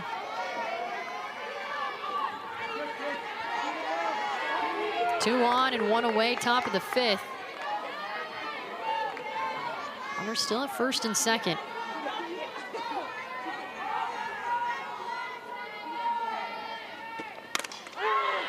She spoils another. Well, these are the moments that when you transfer and you choose where you're going to go and you choose a school that's like Arizona State, like Arizona, you know you're going to be in heated competitive battles against elite competition, and that's what you're thriving for. Right now, Keely Pond continuing to stay alive, but puts this one on the ground, and a quick throw to second, on to first, and the throw's not in time. How about that toss from Trice to second base? Looks like Arizona's going to challenge this. I thought in real time that Pond just beat that, but this, a ground ball and Trice, the glove flip. It's safe at first base. Arizona is challenging this call. This play is under further review. That's a lot closer than it looked in real time. Yeah, it is, but I don't know from that view. It almost looks bang bang. Not sure if it's going to be conclusive enough to overturn or not, but a good review nonetheless. Mentioned it earlier, but Arizona's defense leading the nation in double plays. The ruling on the field is confirmed. The runner at first is safe. That will be Arizona's first challenge. They will have one remaining.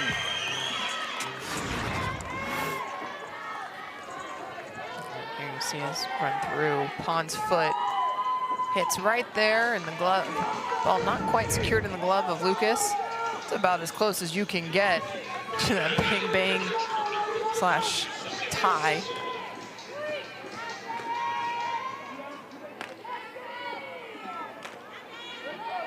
Even if it wasn't a double play, it looks so effortless from the infield for Arizona.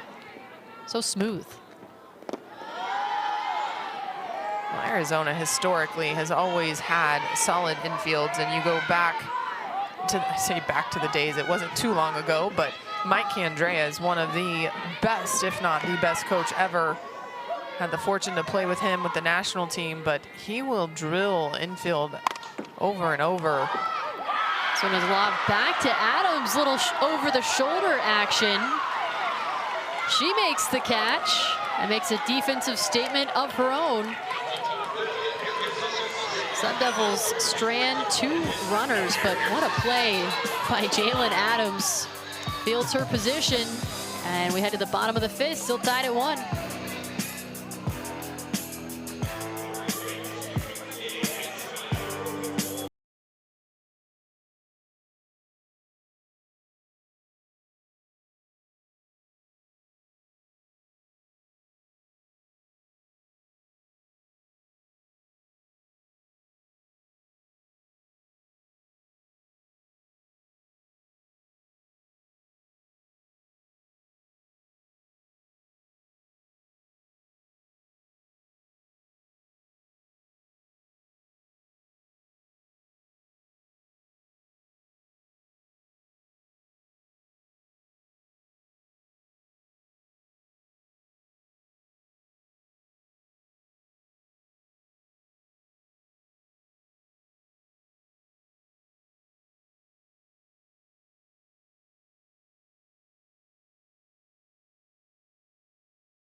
Bottom of the 5th, back in Oklahoma City, still tied at 1.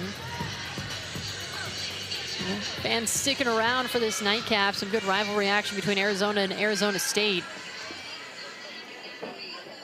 Sun Devils were first to strike in the top of the 2nd, and then it was a Grace Jenkins solo homer in the bottom of the 4th to tie things up. Addison Duke to lead things off. Well, right now, Arizona State scored first and had a lot of momentum. Kinsey Brown using that on the defensive side. They've gotten out of some jams. And we saw this in game 1 today as well. UCF jumped out to the lead, but Kansas just stayed in it and stayed steady. And right now, Arizona doing the same thing. That last defensive half inning for Arizona, a big momentum shift getting out of that offensive threat by the Sun Devils. We saw that defensive momentum shift for Kansas, and that was a double play for them, but that was quite a play by Jalen Adams. She was almost mobbed to the right of the circle after that catch. Well, I really off the bat thought it was going to fall. I was like, oh no, that's going to be one of those bloop that falls over the pitcher. But able to be heads up enough, because a lot of times a pitcher will look to see where the defense is, then realize, oh, I've got to go. And Jalen Adams just drop stepped and went for that ball. Yeah, off the bat, she was going to make that catch.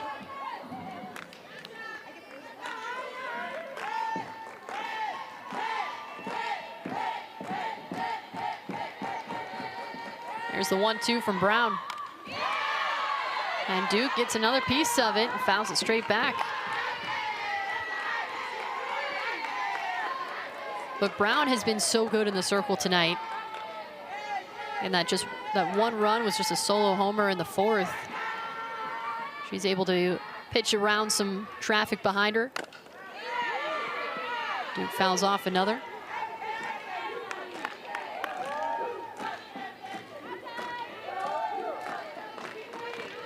In this day and age, to be able to throw a shutout is not inconceivable, but it's extremely hard with as much technology and scouting and data you have, knowing what your tendencies are and how the pitch breaks. So for Kinsey Brown, giving up 1 run is not the end of the world, but her offense is going to have to come back and find another one for her. Kinsey Brown using this rise ball as it continues to tail away from left-handed Addison Duke. She is fired up to get that first out. Trying to get that momentum shift back to ASU's side. And now Shockey sends a bouncing ball left side of the infield, and Ulrich came in, tried to backhand. Those looked like it went over her glove into left field, and so the Wildcats have a runner on ahead of Cindy Trice.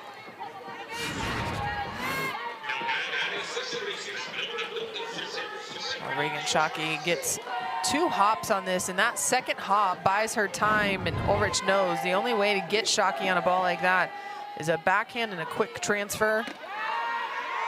But unable to glove that one, and Shockey on base again. Second time tonight, Shockey has reached base. Trice reached base in the 3rd.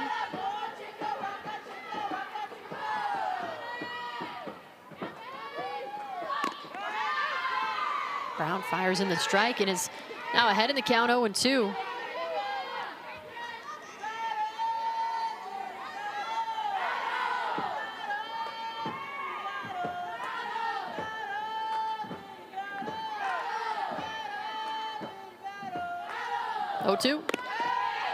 Outside, ball 1.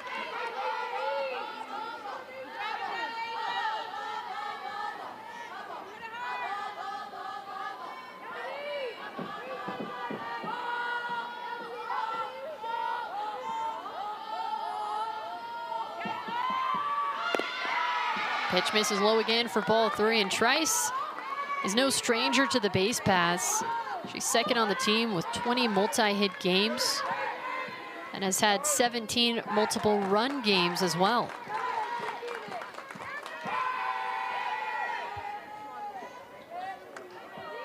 Serenity Trice, also no stranger to the Big 12.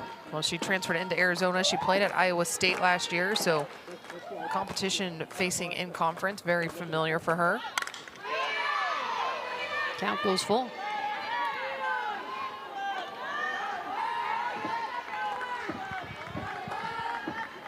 She continues to work deep in the count.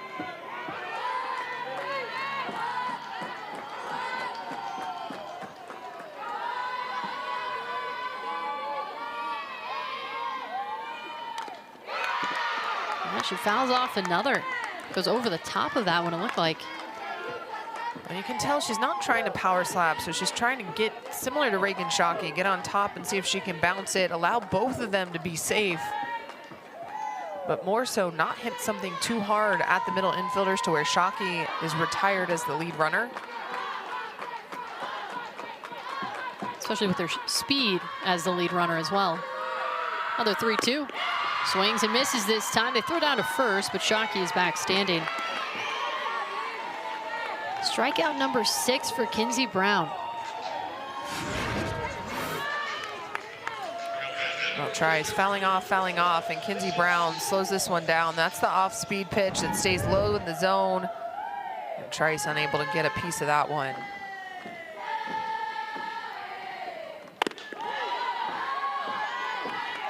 Sydney Stewart fly out in a strikeout tonight. 12th player of the year. Had a 3-pitch strikeout against Brown in the 3rd inning.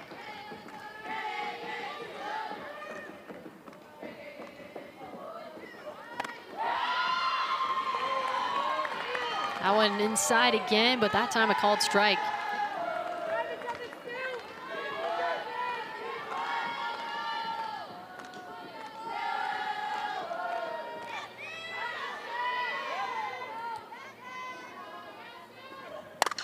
Swing, and she skies it high to center field. Pond back on it, onto the warning track, and she makes the catch. Final out of the inning. We head to the top of the 6th inning. Still tied at 1 in Oklahoma City.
Top of the 6th inning, still tied at 1. This is how we got here, as the Sun Devils got the scoring started in the top of the 2nd. RBI single from Yazzie Avila. And the Sun Devils held that 1-0 lead until the 4th. Solo home run by Grace Jenkins over the wall in left center field. And we have been tied since the 4th. Both teams have had a couple of base runners, but the pitching has been really, really solid from Jalen Adams and then Kinsey Brown as well. Yeah, both pitchers just going back and forth, and every time a team is knocking on the door, they're able to keep them at bay.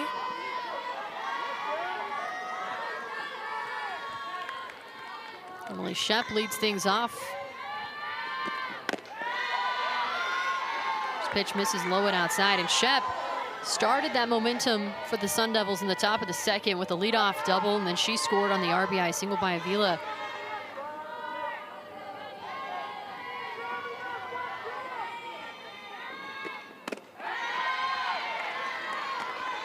Evens the count, 1-1. You can see she's continuing to try to mix in and out. Shep went deep to right field for that double. Was able to jam her a little bit her second at bat with the fly ball. Drives it to left field, Duke on the run, and it's at the base of the wall. And Shep holds at first after Beal, the shortstop, was the one to throw up her hands. Already had an instance of that situation in the last game. Well, and even with this sticking, I thought Shep was gonna have a double, but she holds up at first base. But smartly, Duke goes and gets this ball because she saw in the first game, when Utah threw up their hands, the umpires let them continue to play. She goes and gets that one as she was trying to play it off the wall. See how it bounced.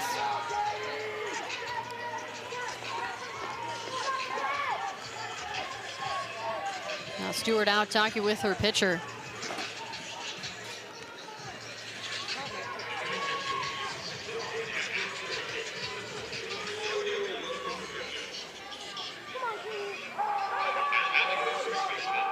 Acuna pinch running at first base.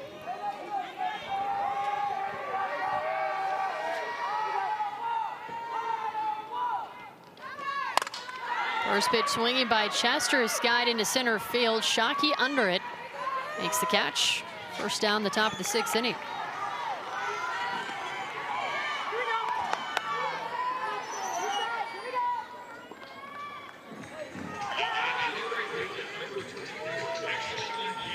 Well, you can tell that Jalen Adams just comfortable with her pitches.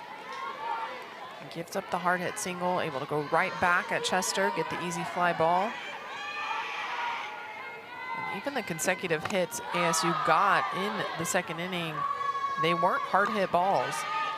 So really hard for this offense to barrel up Adams consecutively.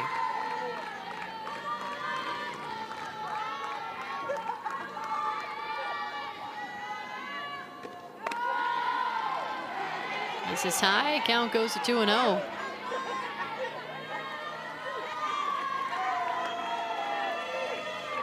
Sun Devils had an opportunity in the 5th inning, had a few base runners.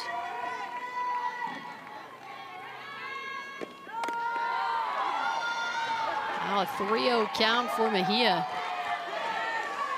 Cunha still over at first base.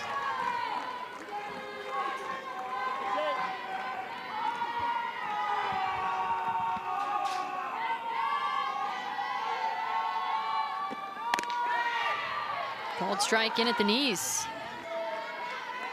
It's the same pitch in her first at bat that she got, 2-0.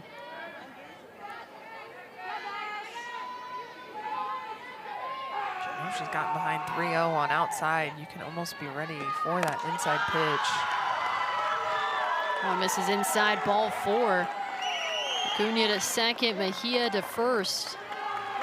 Second walk of the game by Adams. Azzy Avila now coming to the plate. While you're excited about the walk, for ASU, someone has to be the person to drive in the run, not just continue the inning, but who's going to have the big blow. I saw the big blow on the flip side for Arizona as Grace Jenkins tied the game.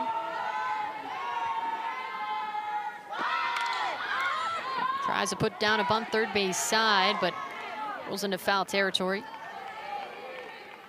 Right, there hasn't been that big hit since the 2nd inning, that RBI single by Avila. Now at the plate, a similar situation with runners at first and second. One away here in the 6th.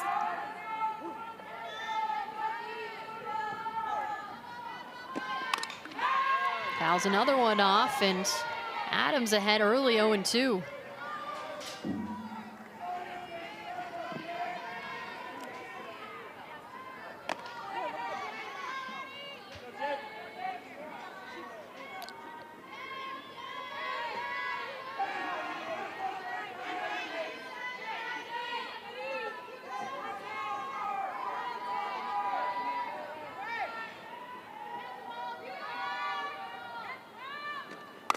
0-2, grounded right back to Adams at first. How about that for a double play? Jalen Adams might be the defensive highlight reel by herself. Well, right now, Jalen Adams all fired up as she catches this one low at her shins, and then the double up to end the threat. Arizona with some momentum.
Bottom of the 6th here in Oklahoma City, but Kinsey Brown has just been on fire. 6 strikeouts through 5 innings. Well, the biggest key is she's been able to keep Sydney Stewart at bay, but also get strikeouts when Arizona State needs them the most. With runners in scoring position, Arizona putting pressure on the defense. The senior has been absolutely nails for the Sun Devils. 91 pitches. Does that pitch count kind of scare you around this time of the game? It's a little high for the 6th inning, but Kinsey Brown used to that. And to be honest, if you're a strikeout pitcher, a lot of times your pitch count is higher because you're working the count, you're trying to stretch the plate and get the swing and miss. Occasionally, strikeout pitchers will tend to go deeper in counts. So for Kinsey Brown at this point in the season, no, that's not necessarily a worry. And now facing Emma Kavanaugh for the first time tonight. Kavanaugh pinch hitting for Jennings. Fouls it back and the count evens 1-1.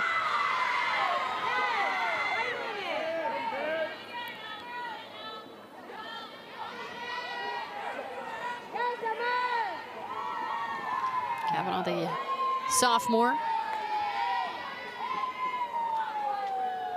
facing the senior in the circle.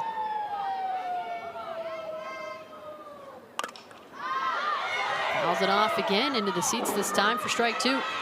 Kavanaugh did see action in their series in the regular season. Started 2 of the 3 games, but had 2 hits. Also scored 2 runs.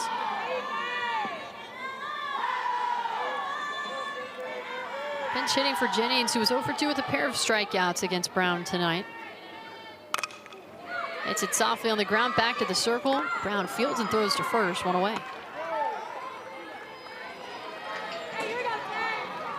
It's fielding there by Kinsey Brown. She uses the off-speed pitch to get Kavanaugh out in front. So almost looked like she was going to backhand, then she realized, oh, I can move my feet and get over there. A safer option for sure. There's Taylor Beal.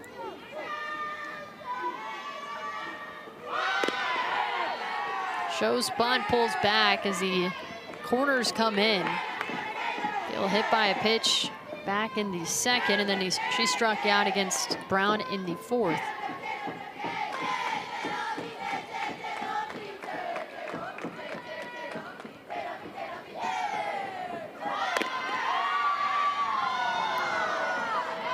Strike low and outside. Count evens 1-1.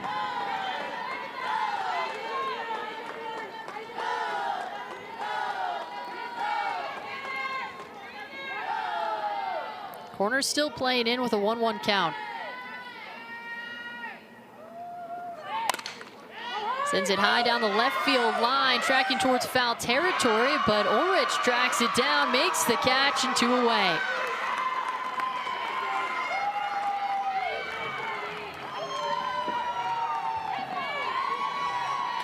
Arizona State defense continuing to play strong behind Kinsey Brown. This ball continuing to tail away from Ulrich. Able to run that one down before the tarp. Here is Jenkins. Homered back in the 4th, and that's been the one and only run of the game for Arizona.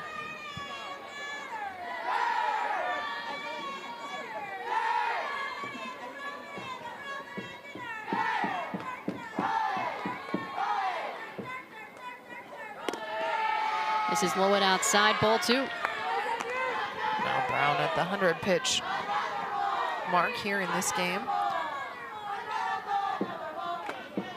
Again, would be concerning if she weren't using games, but anytime Kinsey Brown is in the circle, Bartlett believes gives them the best chance of winning. Makes plays like that look easy. Makes the catch, 3 up, 3 down. We head to the top of the 7th. Still tied at 1 in Oklahoma City.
Top of the 7th in Oklahoma City, and what a treat this one has been. We're tied at 1, but both pitchers, Jalen Adams for Arizona, Kinsey Brown for Arizona State, putting on a clinic in the circle, both pitching-wise, but defensively as well. They're both making huge plays. Well, they've both held their own. Kinsey Brown, a bunt, a couple fielding ground balls, able to make the throws. Also a line drive there to end the bottom of the 6th.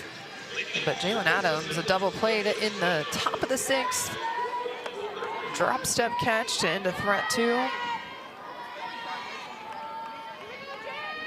This one as a pitcher, you love it because you take pitcher fielding practice, and when it pays off, might be, I don't know that there's anything more accomplished feeling than when you continuously work on something defensively and then you get a chance to showcase that, yeah, I can do that. More accomplished as a player or for a coach for PFPs, though? Well, I would think the player probably has more accomplishment. Jenkins now gives it a ride, deep right center, right field, and this one is out of here. Brooklyn Ulrich, her 3rd hit of the game, and it's a solo homer to lead off the top of the 7th.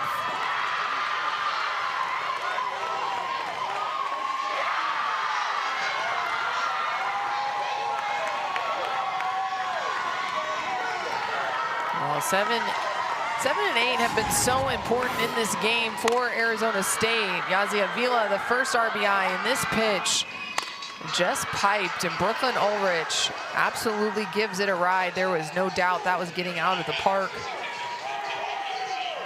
That one easily cleared right field as she pulled that. I mentioned a 3-for-3 day for the shortstop. First pitch of Ho Ching misses inside. And it almost felt like this game was so evenly matched between Adams and Brown.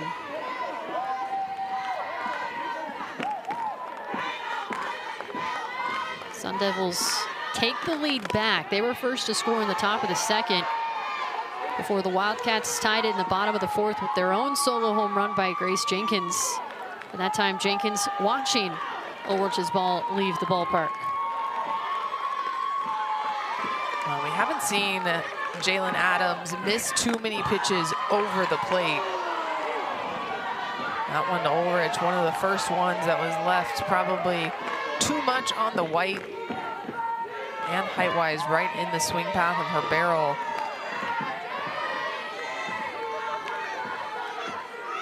It's so unfortunate as a pitcher when one mistake really ends up being the difference in a ball game.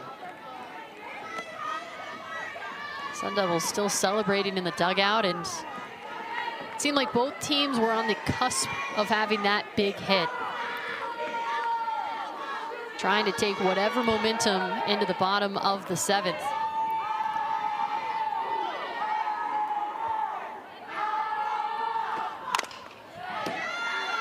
Another one grounded foul, third base side. Count stays even at 2-2. And now Adams approaching that century mark with pitches.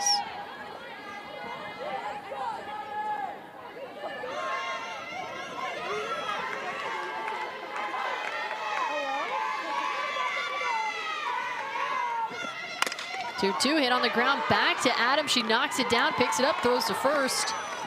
And there's BFP's coming in again. Jalen Adams is basically a wall. If you hit the ball up the middle, she's going to find a way to stop it. That one a little bit harder hit ground ball than she's had so far this game, but able to knock it down and retire Tiare Ho Ching.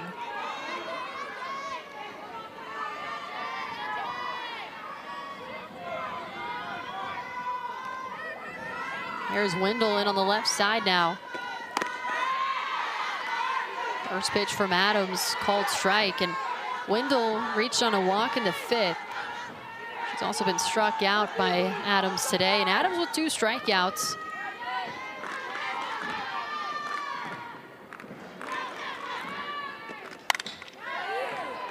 Fouls it out of play, left side, strike 2. But Adams hasn't really needed a lot of strikeouts. She's been able to be efficient. A couple base runners here and there, but really solid pitching. Hey, look, even on the year, 140 innings coming into today with only 56 Ks, so not known for the swing and miss. But really, she has competed extremely well in the circle, keeping Arizona in this game.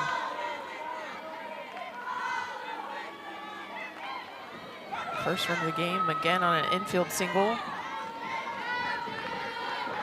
And that second run, really the first pitch I can say that I think she missed and over the heart of the plate to Ulrich.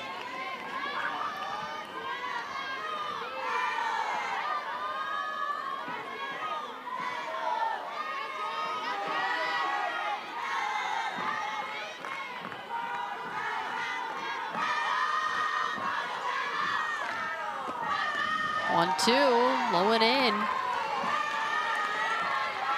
Wendell being patient, fighting off a couple of pitches. Her team cheering her on from the dugout.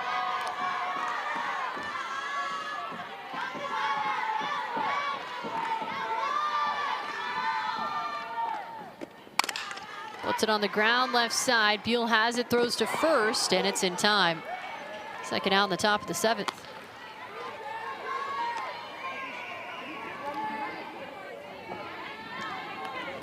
Ulrich in her 3-for-3 day.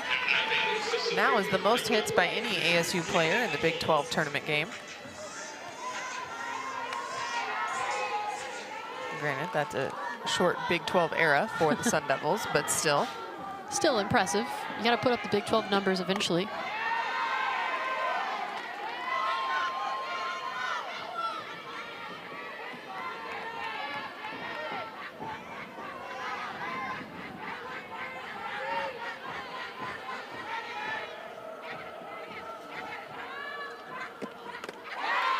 Pond swings and misses for strike 2, and now Adams ahead in the count. Adams got a little fired up on that pitch as she saw Pond swing and miss. A little bit of a fist pump. As a pitcher, you see hitters taking big swings. You like to see when you can get them to completely whiff.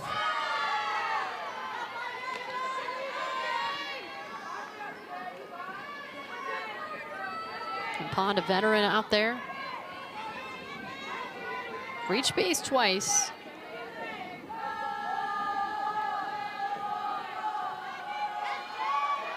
One, two. Lines it down the left field line. That's a fair ball heading into the corner. Pond around first, heading into second. And it's a 2-out double for Kaylee Pond in the top of the 7th.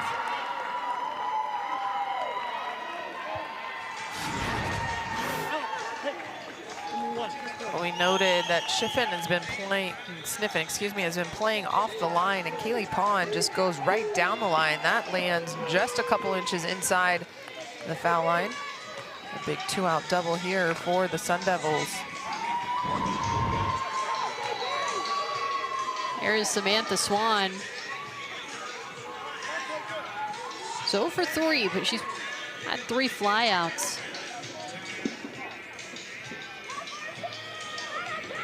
Arizona trying to kind of limit this damage while Arizona State wants to build on this 1-run lead, take it into the bottom of the 7th.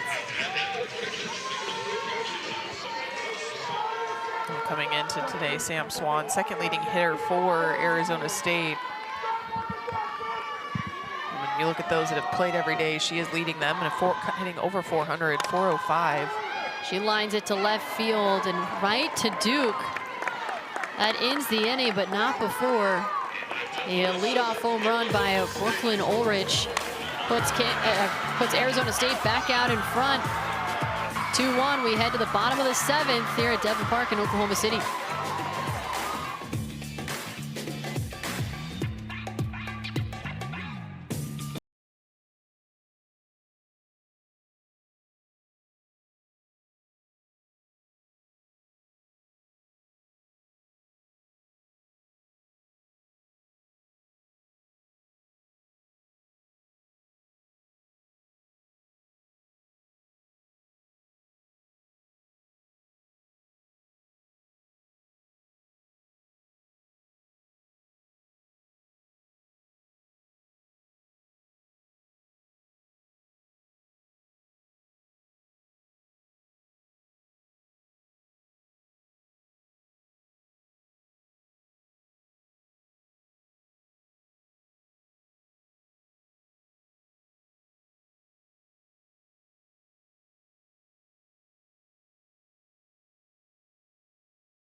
Seventh in Oklahoma City, and some Mejia fans happy with this Sun Devils lead as Brooklyn Ulrich led off the top of the 7th with a leadoff home run, but still just a 1-run game. So this one is not over.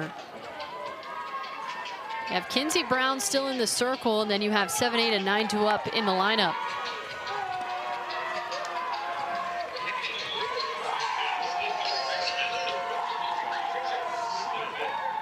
Jenna Sniffen leads things off.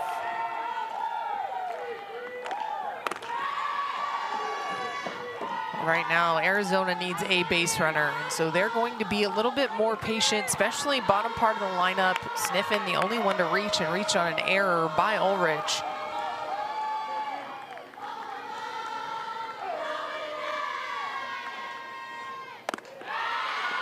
Pitch misses inside, ball 2. Well, if I'm Kinsey Brown, I'm trying to attack knee height on the inner part of the plate right now. The key for Kinsey Brown is not to overthrow. Continue to maintain your composure. Can't win the ball game in the first hitter of this bottom part of the 7th. This is outside, ball 3.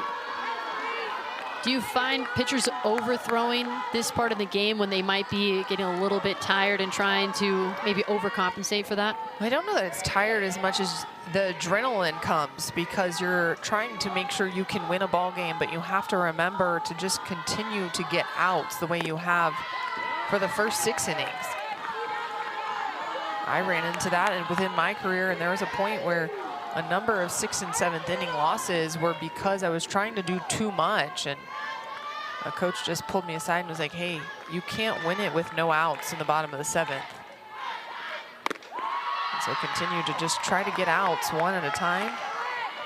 Kinsey Brown doing a good job getting back into this count against Sniffen. And it's been working for Brown these first 6 innings. A lot of solo home run. Here's the 3-2. Fly ball hit to center field. Pond back on it. Just at the wall.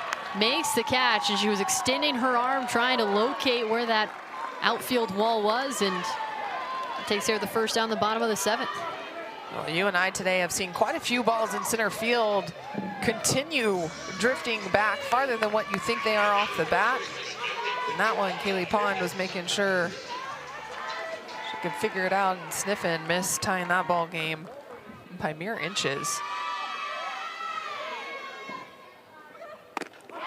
First pitch to Kez Lucas, called strike, low and outside.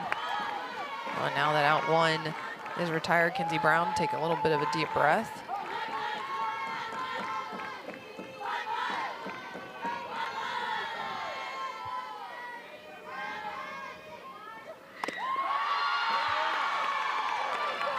Really, this game has been 2 senior pitchers just gutting it out and finding ways to keep their team in it. Kinsey Brown for Arizona State, Jalen Adams, both making the pitches, and as you mentioned, making the defensive plays.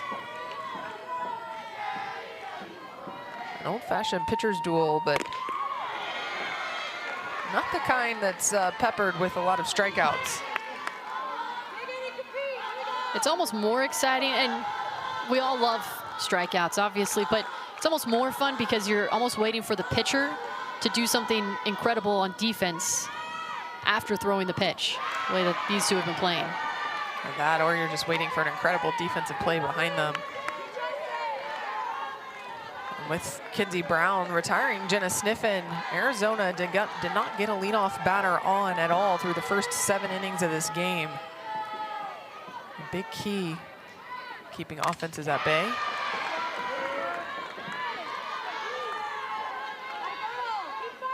We've seen teams throughout today capitalize off those leadoff base runners, but Kinsey Brown doing a good job of preventing any. Well, Arizona State's first run was off a leadoff double. And then you have a leadoff homer.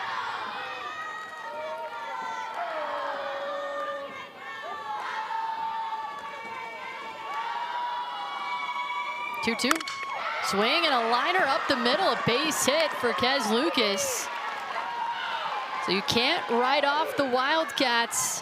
1 out in the bottom of the 7th, tying run at first and the winning run at the plate.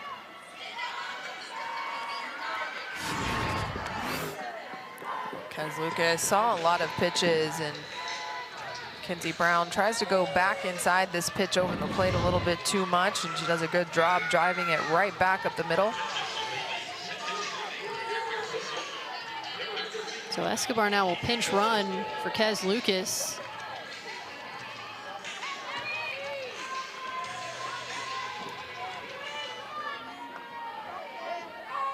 is Addison Duke. 0 for 2, a ground out and a strikeout.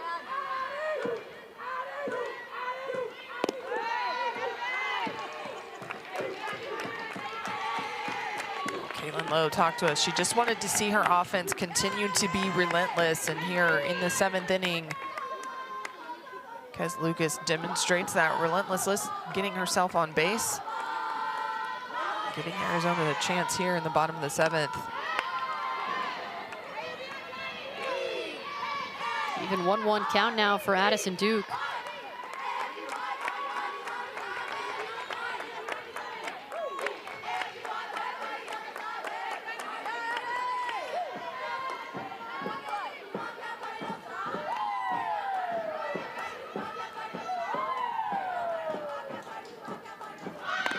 Shows bunt, pulls back quickly. Corners come crashing into the plate. Escobar holds at first.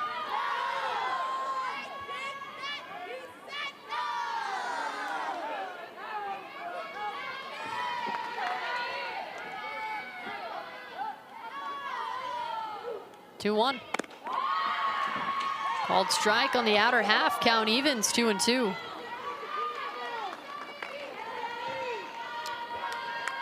On this pitch here is where Kinsey Brown really has to win the at-bat. Allowing these hitters to see extra pitches after a 2-2 count is what has allowed them to start to get on time.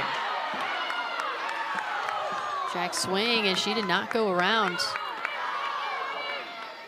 Count goes full. And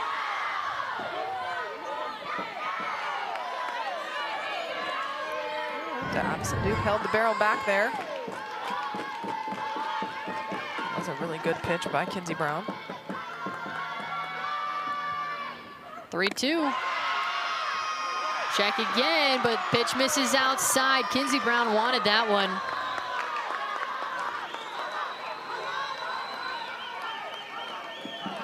Well, now you can see the emotions of the game coming into play. Back-to-back pitches, and both good pitches, but both low and out of the zone. And Kinsey Brown wants them called, but they aren't strikes. And neither time did Addison Duke actually get the barrel even remotely across the plate. Now you can tell, this is where you can tell she's trying to win the game in the circle, and both times that barrel stays back. I don't think that even flicks across the plate. Just the first walk for Brown. Tying run in scoring position, and it's top of the lineup now with Reagan Shockey.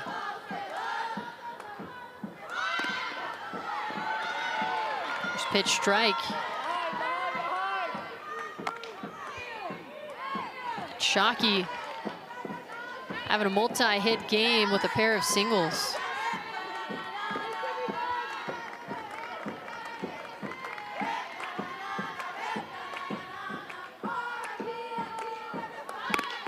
Swings through that one for strike 2, and so Kinsey Brown, after issuing the walk, there she is ahead. 0-2. Using that inner half to Shockey. That last pitch just moved a tick up at the right time. Shockey under that one.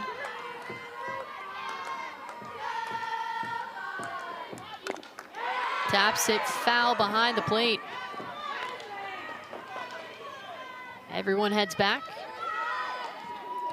Well, Brown tried to use the off-speed pitch. We saw her K Serenity Trice with that in the 5th inning.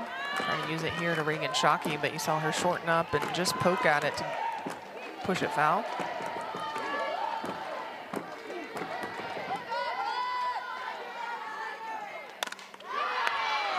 And she sends another pitch foul and out of play. Well, remember, Reagan Shockey's game is not a lot of power. She just has 3 extra base hits on the year.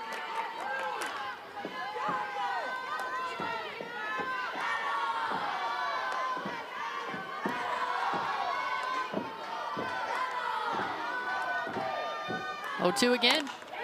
Taps it left side of the infield. It's off the third baseman, Shep. And the base is now loaded as she was unable to make any sort of play. It looked like Shep and Ulrich coming in, and it was off of, I believe it was Shep's glove. This pitch in the zone enough that Shockey's able to get on top of that. There's more communication there. Shep and Ulrich have to talk on who has that ball.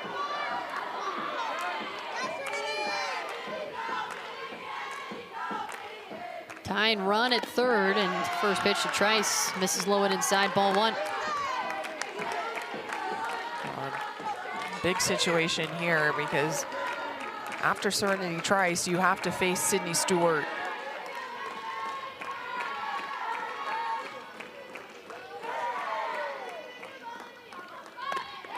Swings and misses, and the count evens.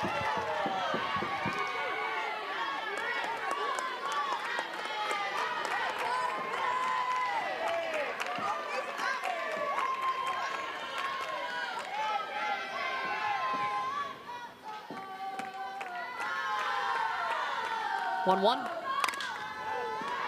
Sends it foul, third base side, strike two. And it seems like Kinsey Brown has been ahead in these counts, and Arizona just finds a way to either work the count full or put the ball into play and just continues to move the base runners.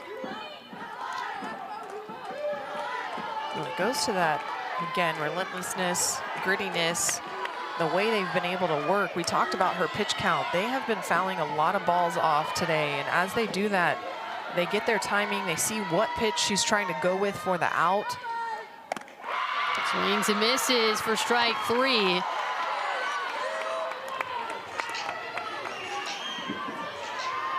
Seventh strikeout for Kinsey Brown. On here, Kinsey Brown continuing to stay on the outer half, but goes with a rise ball, and Serenity Trice swings under that, chases out of the zone. A big second out, but here is the matchup.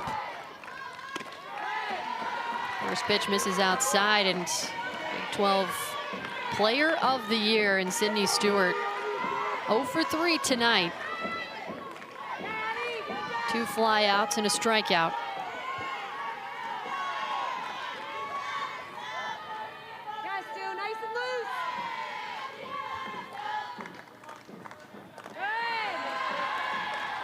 Pitch misses again, ball two. Well, Kinsey Brown has to challenge Sydney Stewart. There's nowhere to put her.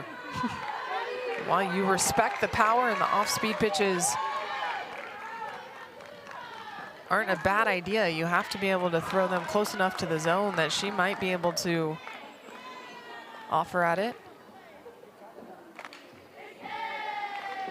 Here comes John Barfield to have a conversation with his senior pitcher.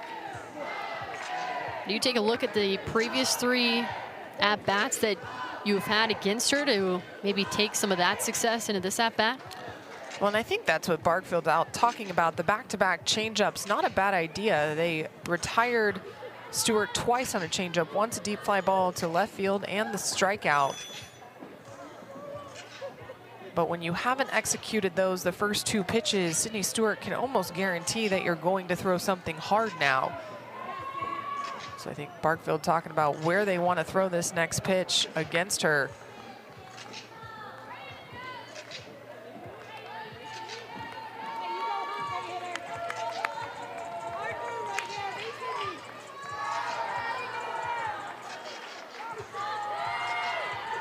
Two balls, no strikes. 2 outs, bottom of the 7th. Base is loaded in a 1-run game, and Kinsey Brown at 130 pitches. Flares it to right field. Mejia makes the catch, and the Sun Devils hold on. They beat Arizona 2-1, and a spectacular pitching matchup from Kinsey Brown and Jalen Adams. And it was 2 key hits by the Sun Devils, really the difference maker tonight. But yeah, the Sun Devils, they scored early and then they were able to get the big swing by Brooklyn Ulrich, who went 3 for 3.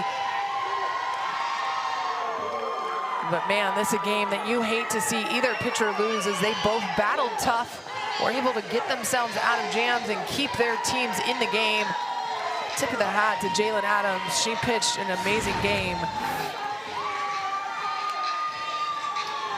But Sydney Stewart in a hitter's count goes with the pitch. But Ashley Mejia positioned to be able to snag that one and solidify the win for the Sun Devils. So the Sun Devils will move on as they continue to celebrate on the field. Bit of an upset too. I mean, Arizona State comes in, number 6 seed, and they take down Arizona, the number 3 seed, a one-run game as they do advance to the next round, the semifinals tomorrow. And they will take on the Oklahoma State Cowgirls, 7 o'clock for that one. And then the 3 o'clock or 4 o'clock Eastern game will be a Kansas Jayhawks facing the Texas Tech Red Raiders. And then it'll be Oklahoma State and Arizona State to close things out ahead of the championship on Saturday. But wonderful slate of games here today.